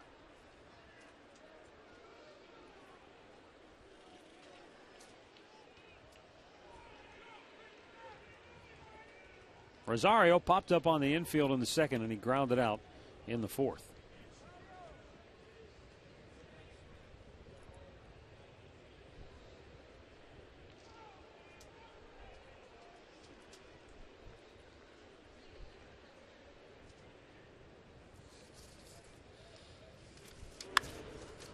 Got in on him, popped it to shallow left. Martinez comes in. 2 down.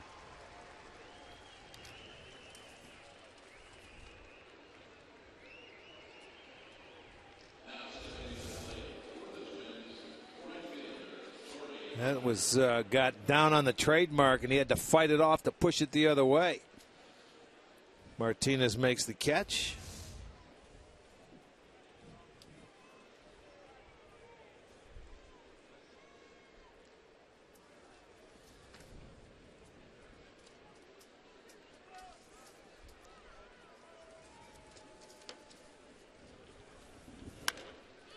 And a high pop-up. Ramirez out, now in. We've reached the 7th inning stretch. It's Minnesota 1, Cleveland nothing. Stretch Time brought to you by Spitzer Auto World.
Indians Live, presented by Conrad's Tire Express and Total Car Care. Coming up next here on Sports Time Ohio with Alan Jensen. The highlights, the analysis, the whole breakdown.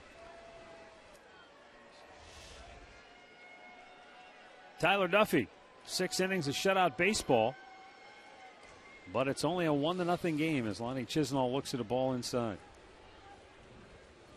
Yeah, some activity going on.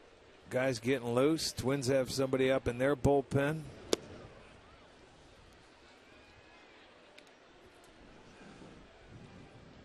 Again, the first time he pitched, and I'm talking about Tyler Duffy against the Indians, 6 innings, 1 hit. And did not allow a run. He had 5 walks, 7 strikeouts. Tonight he has 1 walk and 5 strikeouts. And he has allowed 4 hits. Outside corner called strike.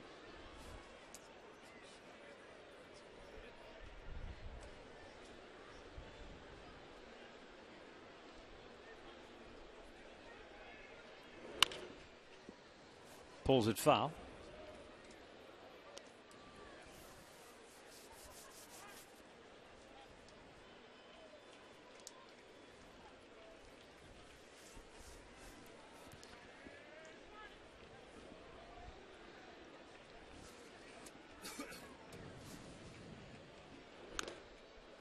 That one fouled back, got a piece of Kurt Suzuki.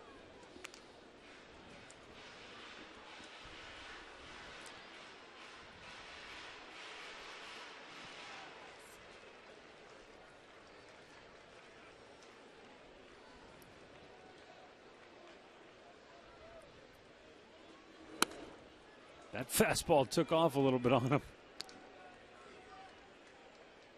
One of the few times tonight I think we've seen him really overthrow a pitch. That is true.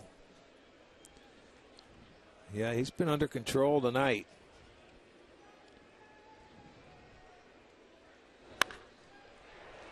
Lonnie pulls it foul. He was trying for extra bags down into that right field corner. Just a little bit foul. Had a good swing on that curveball. Not many people have really hit it hard at all. A lot of swings and misses on the hook. Chisenhall probably looking for it right here, and it goes down, and he was right on it. Put a nice swing on it, and you can see a couple of feet foul.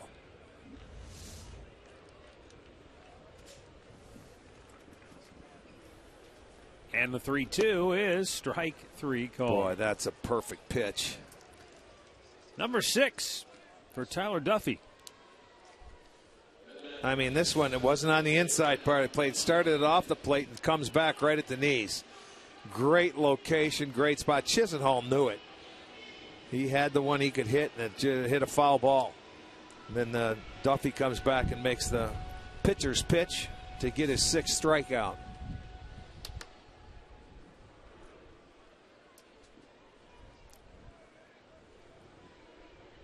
Abraham Almonte is 0 for 2, and he swings at a breaking ball in the dirt.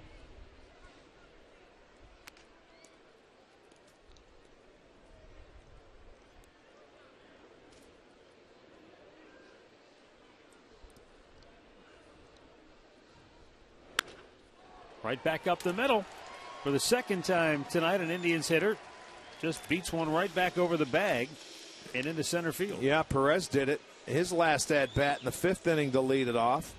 And this one was a breaking ball in the middle. Almonte doesn't miss it. He hits it right back up the middle. Didn't try and do too much with it. So the 1-out single now. That's hit number 5 for the Tribe. 2 doubles, 3 singles. Trevor May is up, getting loose for Minnesota, as Roberto Perez stands in.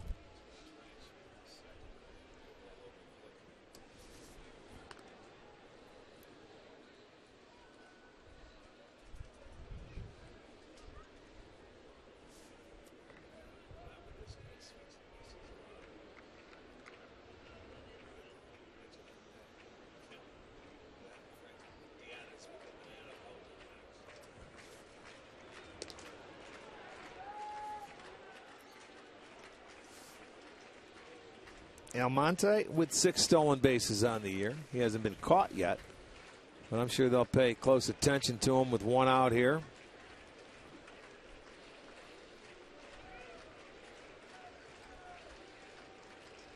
He also has a very quick slide step to home plate. There it is. Now to play right side, and the count is 0-1 for Perez. Who was it? We were watching the other night when Kyle Gibson, yeah, the big guy, was pitching, 6'6". You know, he had the slide step, but he had a tough time controlling everything with it. And then sometimes he would lift it up, and that's when you were able to steal the base.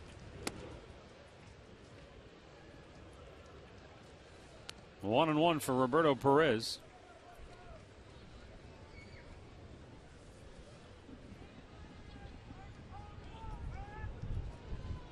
Abraham Almonte at first, held by Maurer.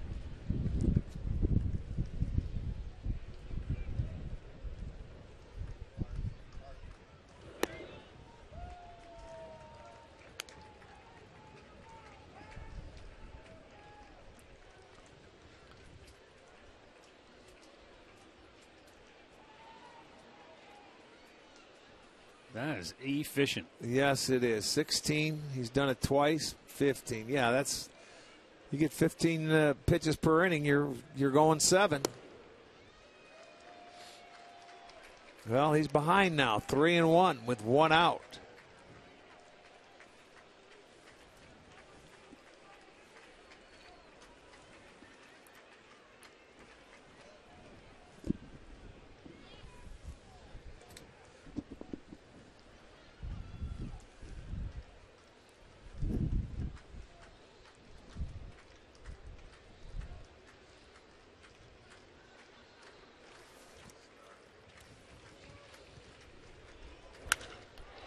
He drives it to deep center field. Back is Hicks. It's over his head and gone. Roberto Perez puts the Indians on top with a 2-run homer in the 7th. That was a laser shot to straightaway center field that stayed up just high enough to clear the wall. Are you kidding me? That ball took about 3 seconds to get out of here, and it went over straightaway center. Duffy could not believe it. It was a line drive, and it was out of here in a second. He knew he hit it well. He was just saying, stay in the park and let my guy go get it. But, boy, Hicks goes back, and it goes right over the fence, just 2-run shot, and that's going to do it for Tyler Duffy. Paul Molitor goes to the mound. He's going to take his young starter out, and boy, you talk about a timely hit. He had gone 6 1/3 shutout innings, and then a single and a homer, and now he's on the hook. Timeout here at Progressive Field. It's Cleveland 2, Minnesota 1. The Cleveland Clinic call to the bullpen is for the right-hander, Trevor May. He's coming on when we come back.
Time now for a quick AT&T U-verse rewind.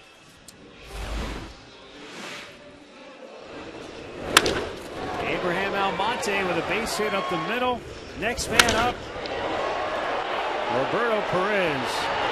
Of his 7 home runs, it's the 3rd time he's given the team a lead with a dinger. 4th of his 7 from the 7th inning on. Now Trevor May. First pitch strike to Michael Martinez. And Tyler Duffy was just cruising along. But he only had a 1-run lead. And that's what can happen sometimes in those situations. That's right. I mean, one mistake can cost you a ball game, and that's a very good possibility here for Duffy today. I mean, for Trevor Bauer, he's pitched well. It was 2 doubles back in the 4th. That's all the Twins have. It was a 2-out double. But the 2-run homer, that I can't believe that. They cut through the wind, and that was not very high, and it didn't take very long to get out of here. I'm told it's 3.57 seconds to get out of here, and that's straightaway center. Low throw. Nice pick. Dug out. Very nice pick. Time now for a Mazda game break. Here's Al Pawlowski.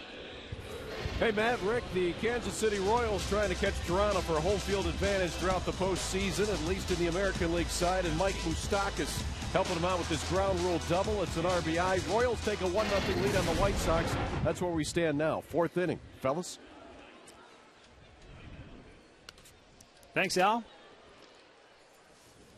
Giovanni Urshela 1 for 2. He doubled in the 3rd, grounded out his last time up.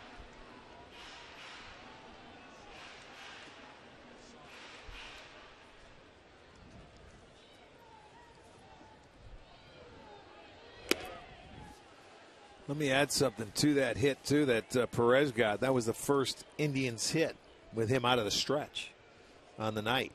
Yeah, that's right. You mentioned that before. Yeah, and it certainly it counted. He made it count.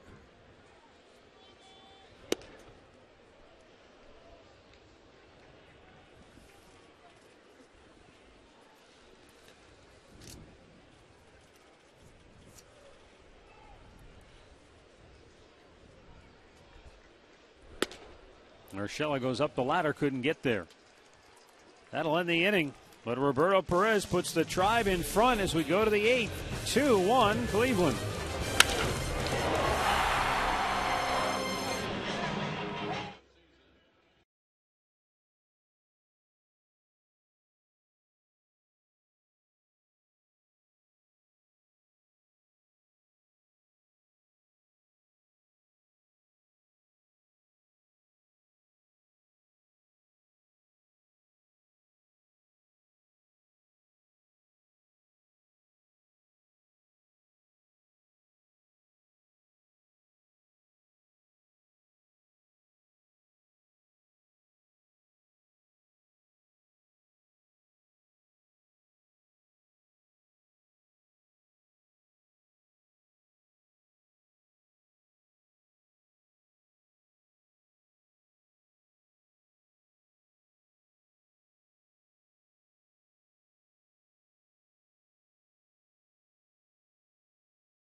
Of the Cleveland Indians and may not be reproduced or retransmitted in any form, and the accounts and descriptions of this game may not be disseminated without the express written consent of the Cleveland Indians.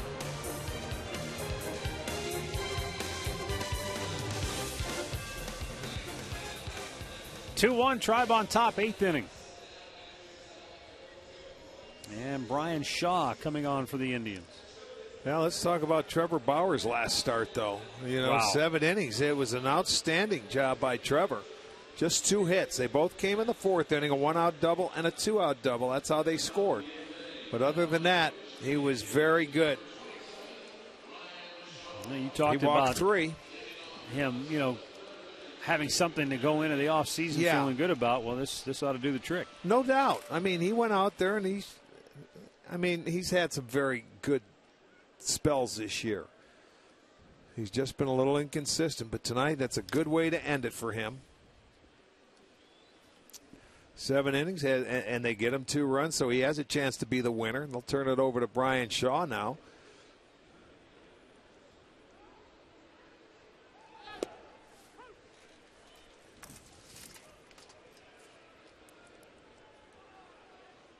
Shaw, his 73rd appearance.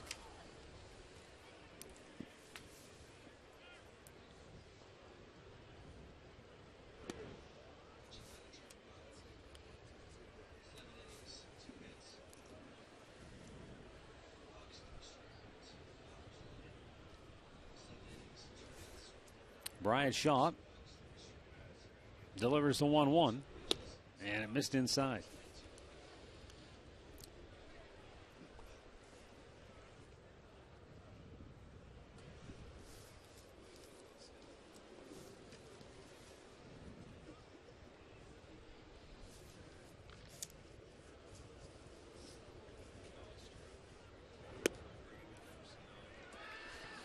He misses away, 3-1.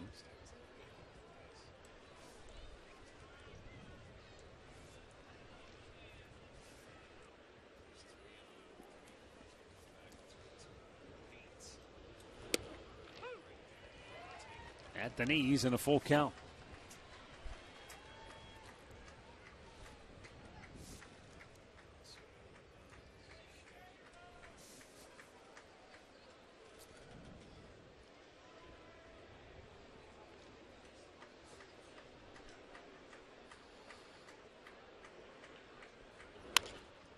Rounded towards short, cut off by Urshela. And a nice job to throw it over. Santana able to get the tag on. Bit of a collision there at first, but everybody appears to be okay. Well, really, nothing you could do. He's going down the line trying to beat it out, and Santana has to come off, and that throw took him into the base runner. That's why you had the collision. He was throwing off balance. He cut it off in front of Lindor, which was the right thing to do. That's all Santana could do. He's got to try and get to the bag, and he tried to hop around him. Couldn't do it. But they get out number one.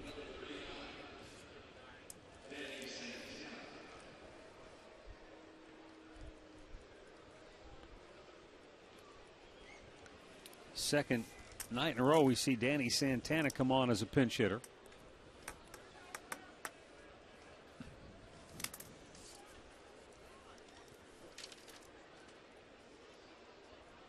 Yeah, Santana switch hitter, but he can run. Good speed.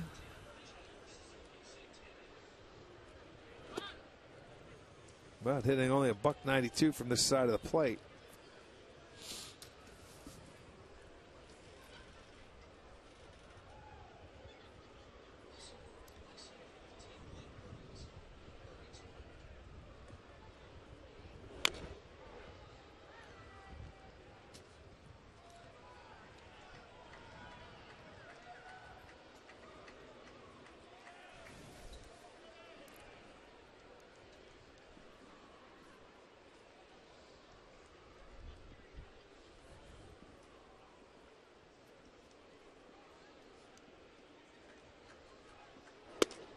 Just missed outside.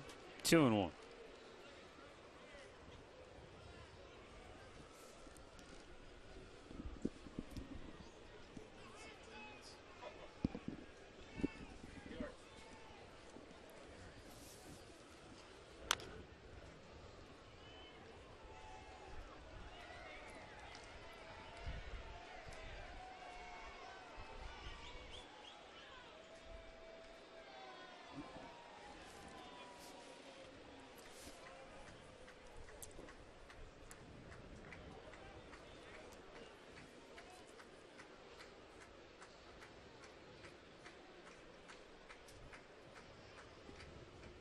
The 2-2, and it's way off the mark.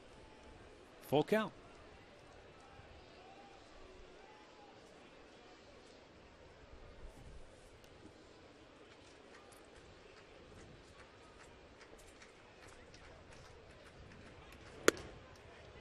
And that's ball 4. So the pinch hitter, Santana, draws a walk.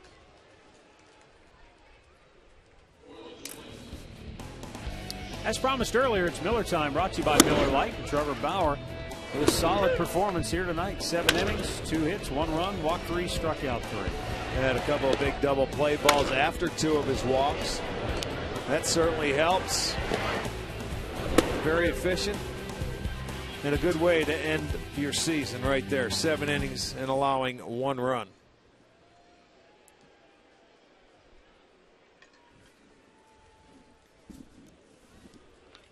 Quick throw over. Santana snares it.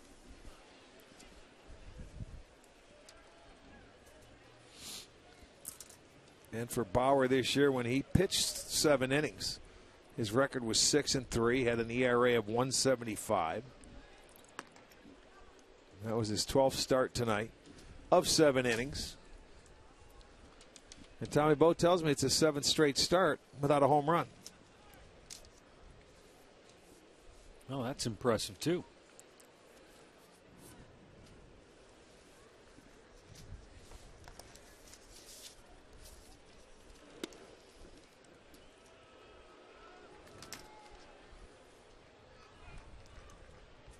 Right now, Shaw trying to find the strike zone. 8 of his 13 pitches have been out of it.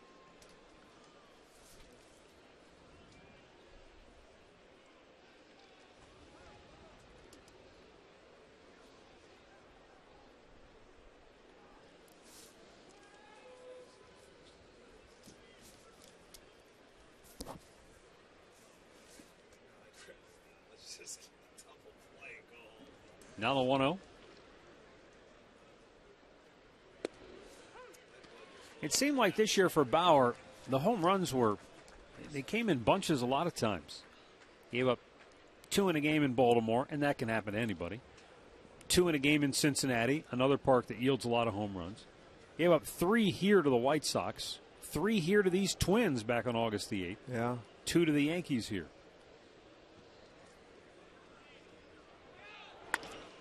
inside the bag and fair. Escobar down the left field line. Santana's going to come all the way around and score from first, and the Twins come right back and tie the game. Well, that was done to perfection right there. What a nice job by Escobar to stay on that baseball. They started the runner, Santana, and boy, he kept it inside the bag at third. He stayed right on the pitch. Look at it. It was away. He goes inside out, and Perez was looking to throw to second base. But by the time he gets down into the corner, the speed of Santana, they're able to score him from first base because he had a head start. Just a perfect hit and run done by Minnesota to tie this game up at 2. Though unfortunately, Bauer now has no decision. But the walk, the one-out walk, haunts Shaw.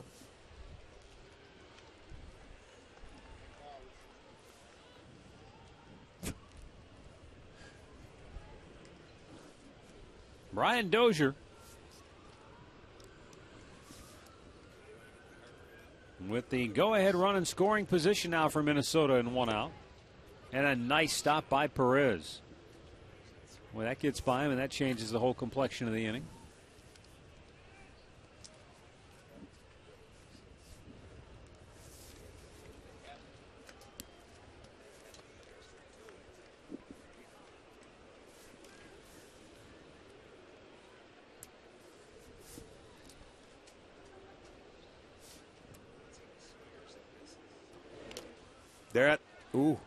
That hit the umpire.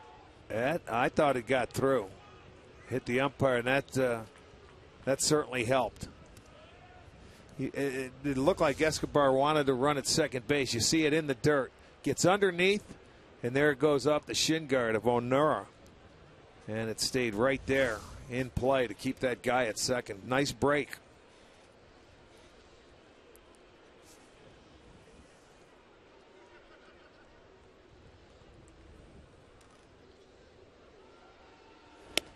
That's outside, 3-1.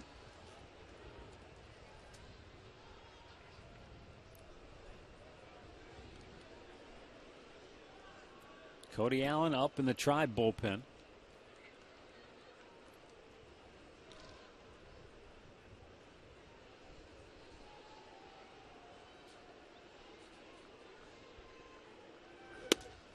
And a strike is called, full count.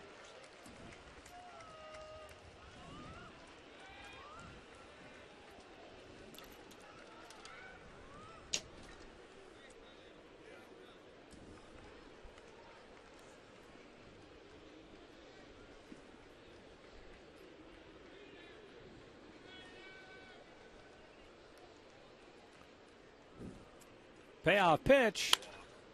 It's in the hole, but Santana gets there to backhand. Shaw and spikes it into there. the ground. Shaw digs it out, but he's not there in time. No. And the Twins have runners at the corners with 1 out. I'll tell you, he was late getting over there. Santana, I think, spiked it because he would have had to lead Shaw. Shaw was very late. Dozier was going to beat him over to the base anyway. Watch him hesitate. You see, he didn't really break over when he had to. And even the bobble, Santana thought he had to hurry. You know what? In Shaw's defense, that ball was hit so far towards second base, I don't think he anticipated Santana going for it. You're probably right. He's probably thinking that's a second baseman throwing to my first baseman, and then realized, uh-oh, that's Santana. And by that time, it was too late. So now Minnesota threatening to take the lead, and we've got a timeout for a pitching change.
The high school football road to glory rolls on tomorrow night in Brecksville when Nordonia faces off against the Bees. Jeff Phelps, Frank Stamps, Ryan Cavanaugh have all the action Friday at 11 after Indians Live on Sports Time Ohio.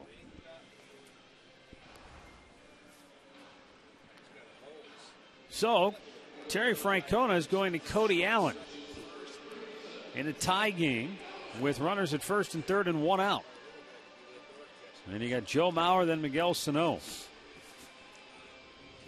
Obviously, if you can get Mauer to hit it on the ground, he's a great double play candidate. 21 times this year he has grounded into double plays, and he's looking for a ball he can elevate to hit in the air to try and get that runner in from third. Escobar runs okay. He's not like a Santana who is pinch running, or a guy like Hicks.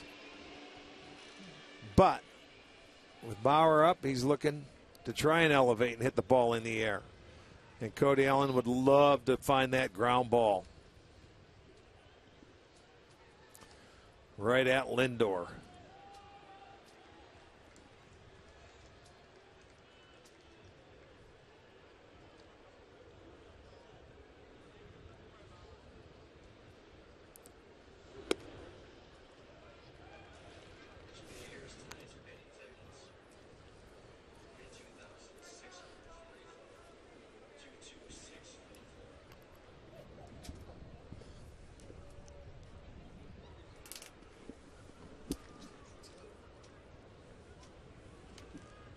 There's the go-ahead run. Eduardo Escobar at third. Cody Allen, the 1-0. And Mauer takes a strike. He didn't like it. And he lets Brian Honora know about it.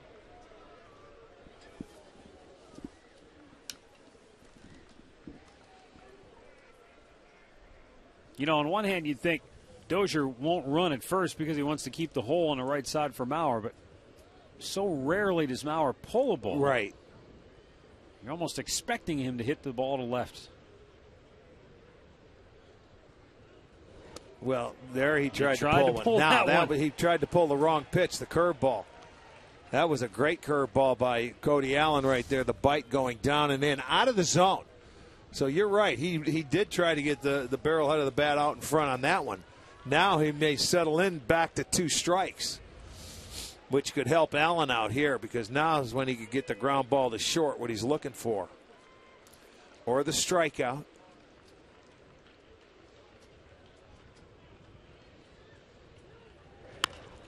There it is. There it is. And the Indians do indeed get the double play. Cody Allen gets Joe Mauer to hit into a twin killer, and we are tied at 2, middle of the 8th.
Will Pat Murray please stand up? Oh, yeah, to tell the truth. There he is. Pat in his shadow. He's not. There we go. Time for our McDonald's. I'm loving it. You got to love it when you get a double play in the clutch. Oh, boy. You talk about Cody Allen coming out and making his pitch. He went right back to that curveball down. Maurer hit it right at one of the defenders. The 22nd time he hit into a double play, and couldn't be any better than that. And what did I just say? You don't expect him to try to pull pull the ball. Right. But he did.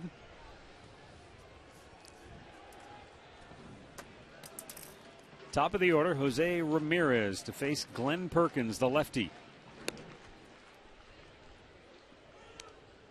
Ramirez 0 for 3 on the night. Chris Herman takes over behind the plate.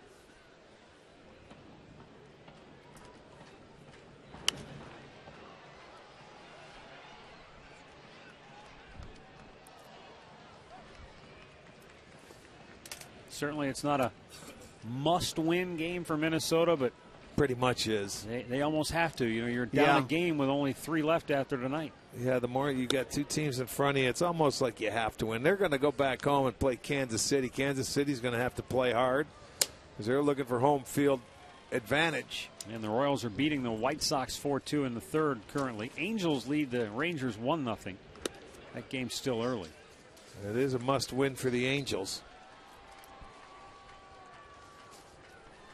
When you look at Minnesota this year, they're 7-9 against Kansas City on the year. So I just say anytime you're trailing, it always seems like it's a must-win. Well, I'll tell you, they got 1 on the board in the 8th to tie it. They had an opportunity to take the lead. So the Indians could have one here where they can put it away here.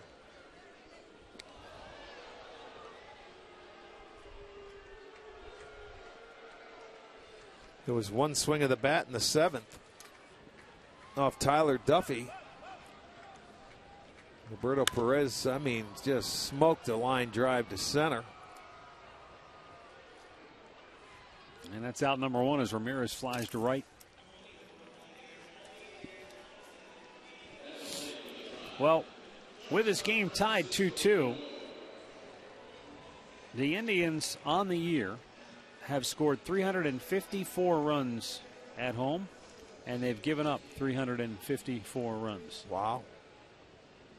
Well, let's get 1 more so we have a 1-run advantage. This has been one of their biggest innings of the year. The 8th inning? They've outscored the opposition 49-28 coming into tonight. Well, this is a good inning to have. Obviously, the Twins got a run, so that 49-29 still heavily in favor of Cleveland, but because Allen would be coming back. Not that he was in a save situation. Tito brought him in to get him out of the inning, and boy, did he do a great job to do that. So get him a run. Lindor was going to try a surprise bunt, and that ball came up and in, almost got him.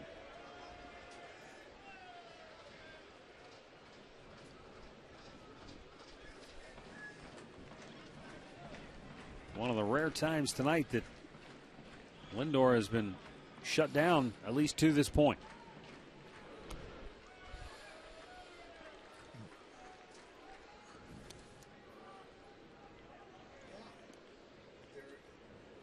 Tyler Duffy struck him out twice and got him to ground out to second base. Batting right-handed for the first time this evening.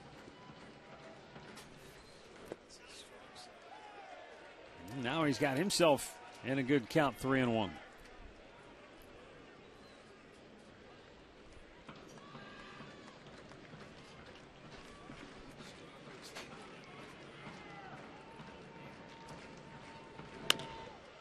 Pulls that one foul, third base side.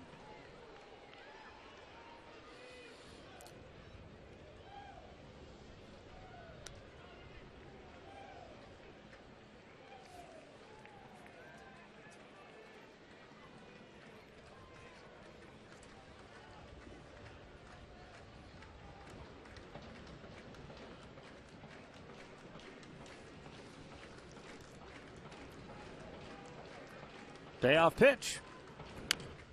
And a foul ball.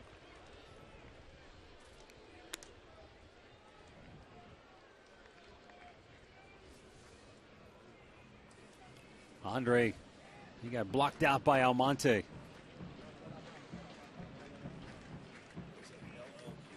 Here's the 3-2 again. And it's a grounder right at the shortstop, Escobar. 2 down.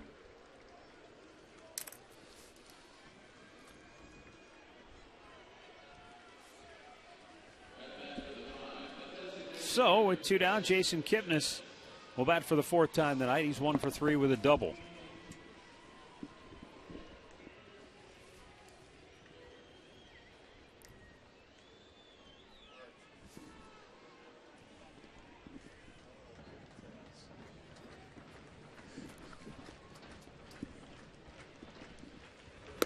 Perkins sends one up and in for ball 1.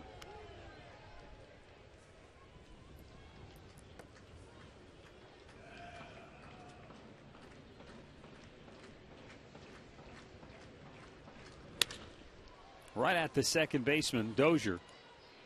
And that'll do it. We head to the 9th, tied at 2.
Into the Twins tied at 2. This is an interesting ball game tonight. Pretty good pitchers duel tonight, Jensen. And how about Trevor Bauer? Really good start for his last one of the year. You know, we talked about in the pregame how he needed to have a bounce back outing to have momentum going to the offseason. Well, he certainly had that today. All right, Cody Allen's in for the 9th inning. Let's go back upstairs to Matt and Rick. Don't forget to join us for Indians Live, brought to you by Conrad's Tire Express and Total Car Care right after this one. Guys? All right, thanks, Al and Jensen.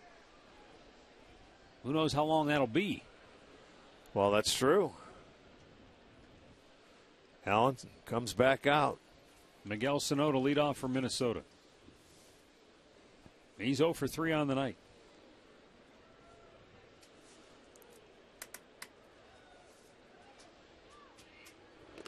Took Cody 4 pitches to get that double play ball and get out of the inning.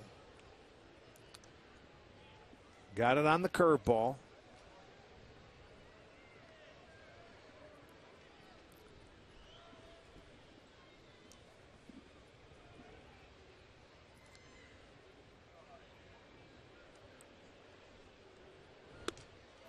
Spun him out of the way there. 2-0.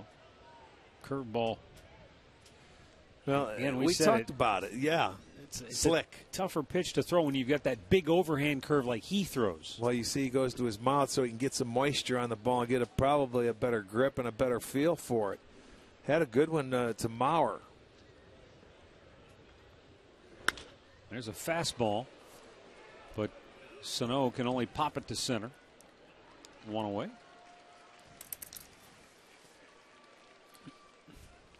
Keys to the game brought to you by Wayside Furniture. For Trevor Bauer to leave a good impression, he did indeed. 7 innings, 1 run allowed. And for Francisco Lindor, tough night at the dish, 0 for 4. A rare night for Lindor at the dish.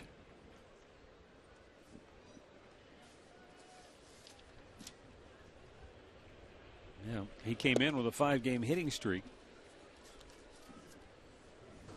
Well, he may be getting another chance to keep it going, too.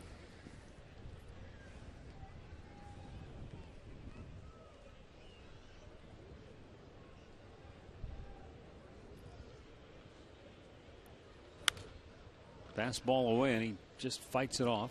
1-1 to count. Well, this is the guy that drove in the Twins' first run back in the 4th inning. 2-out double, straightaway center field, hit the track, bounced into the trees in center. For Plouffe, his 86th RBI.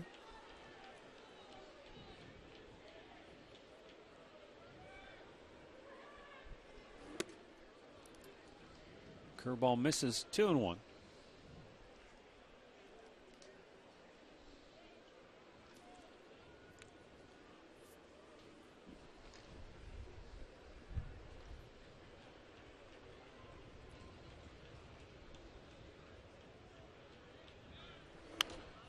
Fastball again, fouled away. Cody's doing a great job with that heater. He's just dotting the outside part of the plate with it, and all Plouffe can do is get a piece of it. Yeah, he's not making a mistake with it. That's the good thing. He was able to get that ball a little bit on the inner part of the plate to Sano, where he popped it up to center.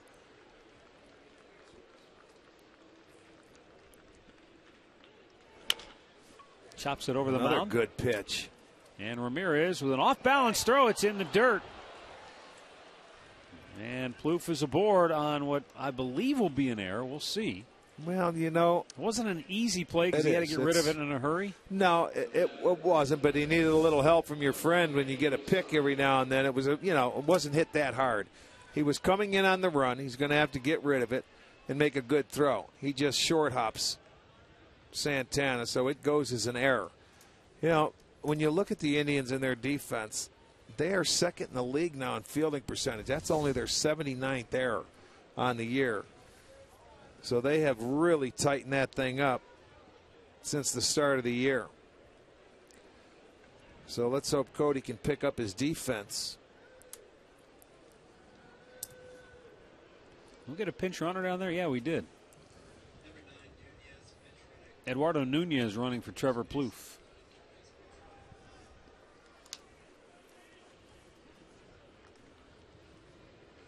Yeah, all the wheels are spinning now. They got to take the chance where they can score in 9. You're taking your best hitter out, but Plouffe doesn't run that well. Eddie Rosario is 0 for 3 on the night.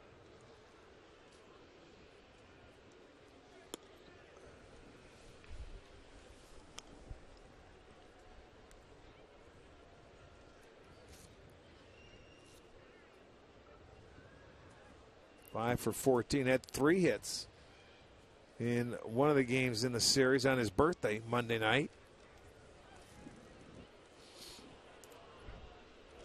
Out of play to the left. You remember back in the 8th, last inning, it was Danny Santana who pinch hit for Suzuki, drew the walk, and then because he's in there, not Suzuki, he was able to score when they started the runner on the double by Escobar that tied the game. It was a great hit and run. Executed beautifully.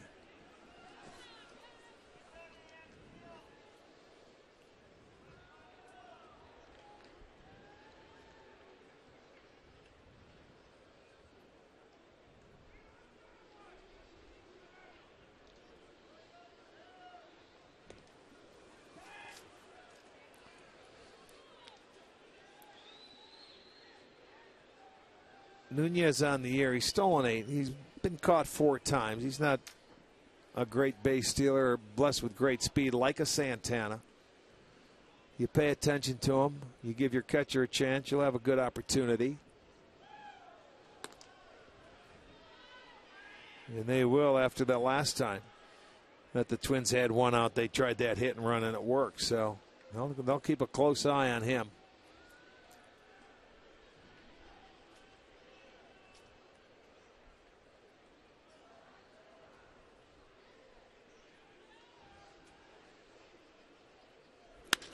He wraps one into right field for a base hit. Nunez hits second. He'll go for third. Chisenhall's throw hit the runner. And Nunez gets up, but he'll hold right there. Cody Allen did a good job to back it up. Well, it would have been close, but that's going to be a hit and an error now on Chisenhall because Rosario is able to go to second base on the throw. And that was aggressive by Nunez. The ball hits him. And it deflects away. That enables Rosario to get to second. Second and third now, one out. And you've got Torrey Hunter at the plate. Did that ball hit him in the head? It sure did. He lost his helmet right in the back of the head. But he doesn't mind because it gets his other guy down to second base. Ouch. You can see where Urshela was going back just so he could catch the ball so they wouldn't have had him. So now there's a meeting on the mound. Now Cody has to make his pitches to the veteran hitter here. Now you got Torrey Hunter with first base open. And then you've got the switch hitter Hicks behind him. Okay. There is not a second error there. They said he went to second on the throw to third. So that's just a straight base hit. Second on the throw. Okay, for the second straight inning, Minnesota an opportunity to take the lead in this game.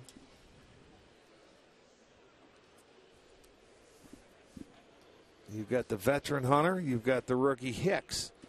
That's what I was wondering about. Would you give him anything to hit here? Well, no, I don't think so, and I think that's what Callaway went out to talk about. You know, he's done damage. No, I wouldn't give him much. You've got the infield in. Torrey will swing and miss, but you make a mistake, and, you know, he'll discipline. He's smart enough to know that they're going to try and make him swing at their pitch.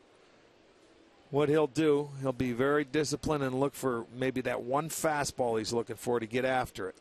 That's the thing. You can't just pitch him away because if you throw a fastball up and away, he'll get it. Oh, I know it. He can. You don't play 19 years in this league, and he knows every situation.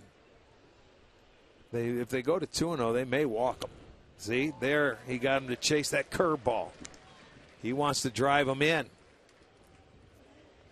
So Torrey Hunter, he sees it, but it's a good hook, so he swings at a ball out of the strike zone. Don't let that fool you, though. Stay with that pitch. Wow, 5 strikeouts in 10 at-bats against Cody Allen.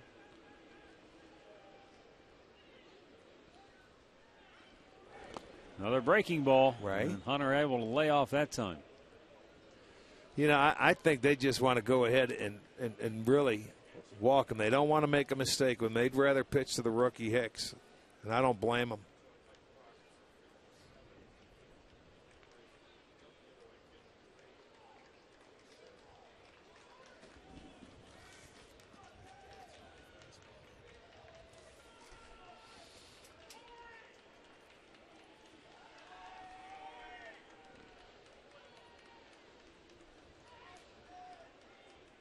He did throw him a fastball, and Cody got Hunter to foul it off. He was trying to shoot it to that right side. Well, it surprised him.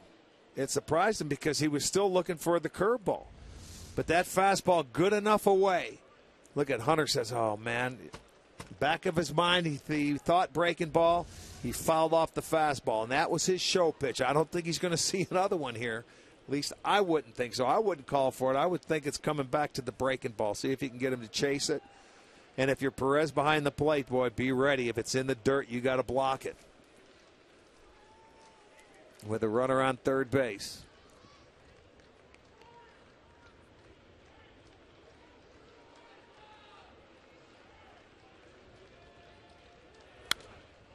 He went back to a fastball. Surprised me. Challenged Tried him. to elevate it and get him to chase it out of the zone. Maybe he wanted a little higher. But it was up high enough.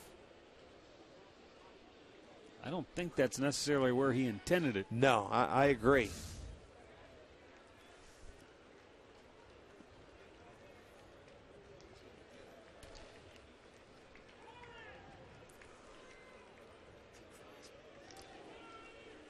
Now the 2-2. Spiked it, gets away, and here comes the go-ahead run. Yeah, that's, I mean, Perez knew it, and he tried to put a body on it. But there's very little he could do there. Cody Allen tried to throw just an outstanding breaking ball, and he spikes it. And it goes off the chest protector, and with a good read, Nunez scores easily. He was off and running. He was anticipating that ball in the dirt. And the Twins take a 3-2 lead on the wild pitch.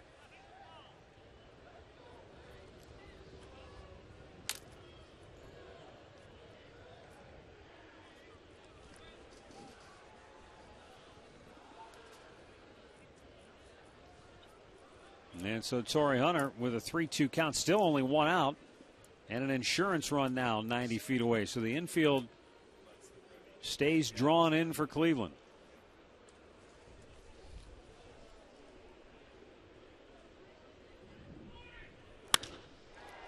He gets the fastball. He drives it to right field. That'll get the run home from third. And Minnesota's lead is now 4-2. Yeah, I'm surprised he came back with a fastball. But Hunter gets the job done. That's the insurance run that they look for. So a 2-run ninth inning here for Minnesota. An error, a base hit, a wild pitch, and then the sac fly.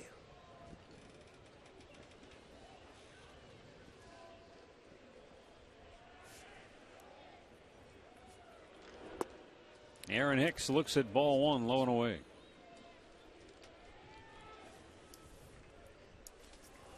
Angels and Rangers tied 1-1 now in the fifth in Texas.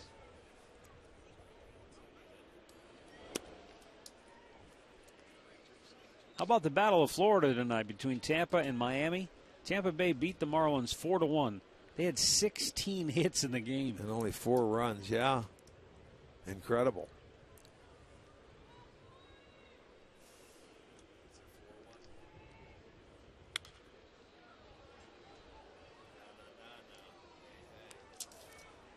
I don't think the season can end soon enough for Cincinnati. If I saw that score right, they've now lost 12 in a row. Oh, boy. It gives them 96 losses on the season. Yeah, Chicago Cubs beat them 5-3 tonight.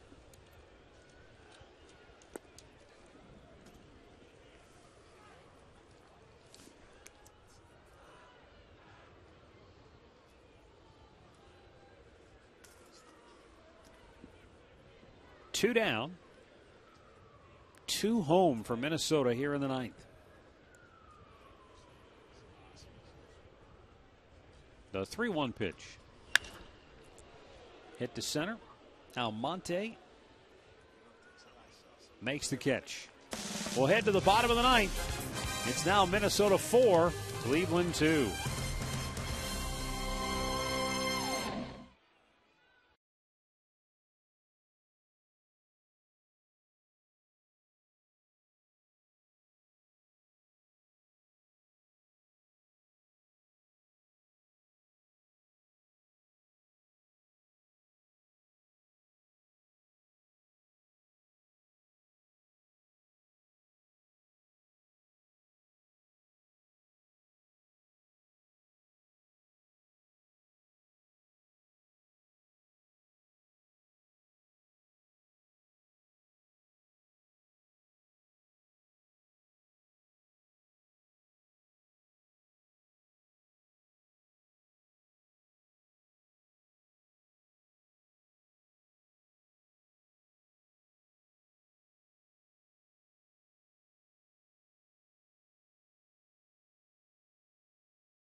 The game.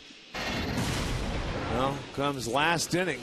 1 out here. You get a ground ball. Plouffe up the middle. Ramirez gets it, but throws a short hopper to Santana that can't pick it. And then Rosario gets a base hit. He goes to third base. The ball hits him in the back of the head as he's safe at third. Rosario goes to second. Then the wild pitch right there. That curve ball out in front of the plate. Scores Nunez. Then a sacrifice fly by Torrey Hunter. And that's where we stand. It's 4-2. So Kevin Jepson coming on now to try to close it out for Minnesota. He has 9 saves for the Twins, looking for his 15th on the year. Eduardo Nunez stays in at third base. Byron Buxton has come into the ballgame. He goes to center field, and Aaron Hicks moves from center over to right.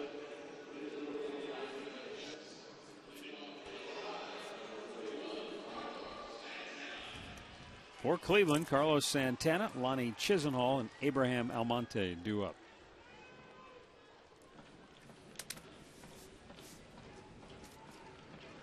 And Jepson is on for the save. This is one that flies under the radar when they acquired this guy for bullpen help before the trading deadline. You know, that doesn't get much talk about, but he's done a nice job for the Twins.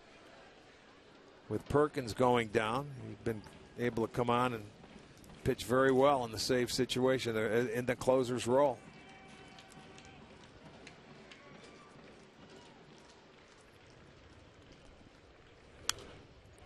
Santana fouls it back.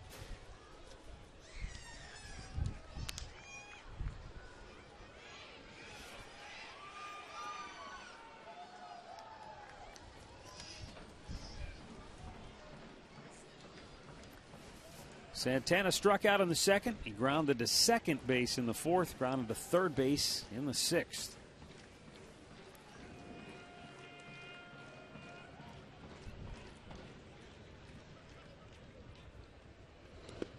Bounced in there.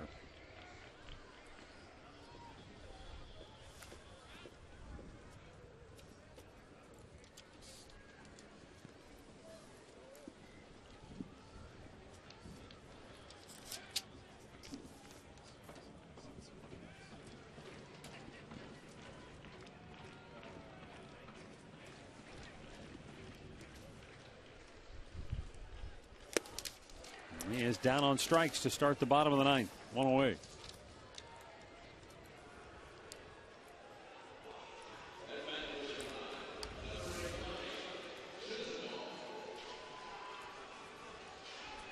There you go. Let's go power against power. Here it comes. Santana, good fastball hitter. Lonnie Chisenhall has singled, walked, and struck out tonight.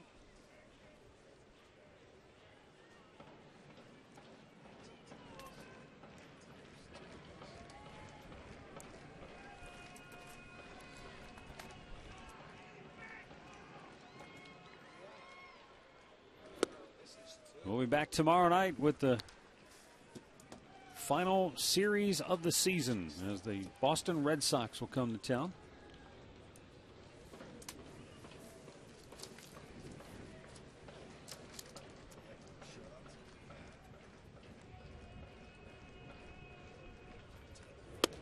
Lonnie lays off a letter high fastball.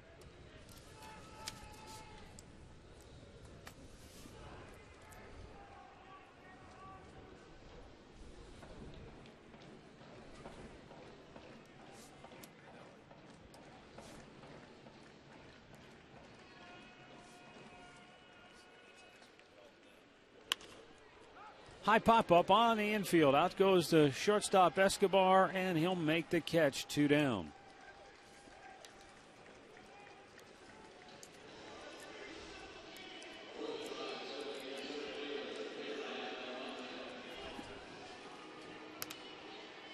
Minnesota led this game 1-0 with 1 out in the bottom of the 7th.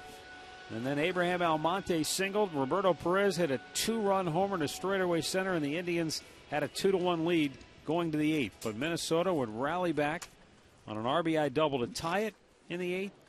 And then in the 9th, an error on a wild pitch led to 2 runs, 2 unearned runs against Cody Allen. And Minnesota now has a 4-2 lead with 2 outs in the bottom of the 9th. Abraham Almonte singled and scored in the 7th.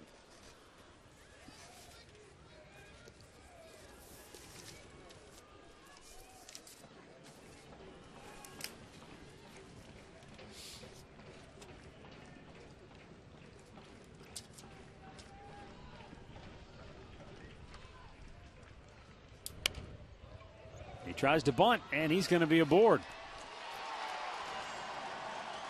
So a bunt single for Almonte keeps it alive for the Tribe here in the 9th. Well, what he does, he brings the tying run to the plate. And I mean, again, a drag bunt. You see Mauer's playing back there. Once the pitcher can't get it, Mauer gets there. He beats the pitcher to the base. We've seen him do that a bunch this year. Yeah, he's done it 3 or 4 times.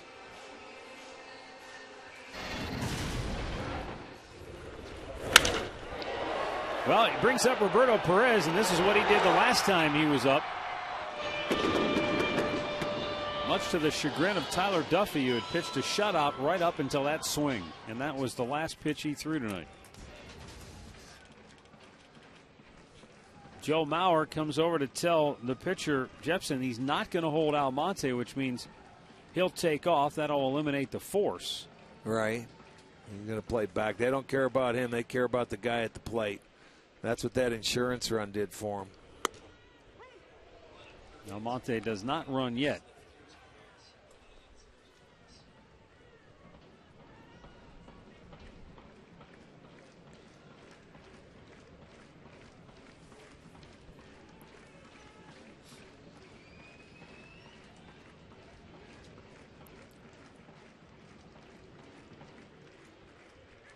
Almonte takes off, and Perez fouls it out of play.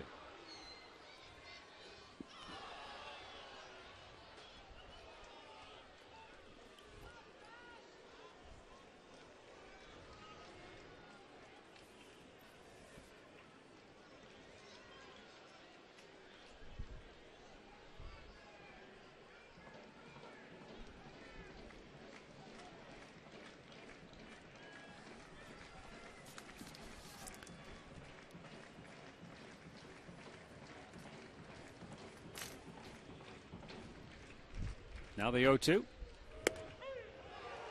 And that'll end the ball game. Took a called third to end it. And Minnesota takes 3 out of 4 to keep their wild card hopes alive as they beat the Indians in the final tonight by a score of 4-2. Kevin Jepson nails it down for his 15th save of the year. The win will go to Glenn Perkins out of the Minnesota bullpen, as he goes to 3-5 on the year. And the loss goes to Cody Allen. Again, both runs that he surrendered were unearned, but Cody is now 2-5 on the season.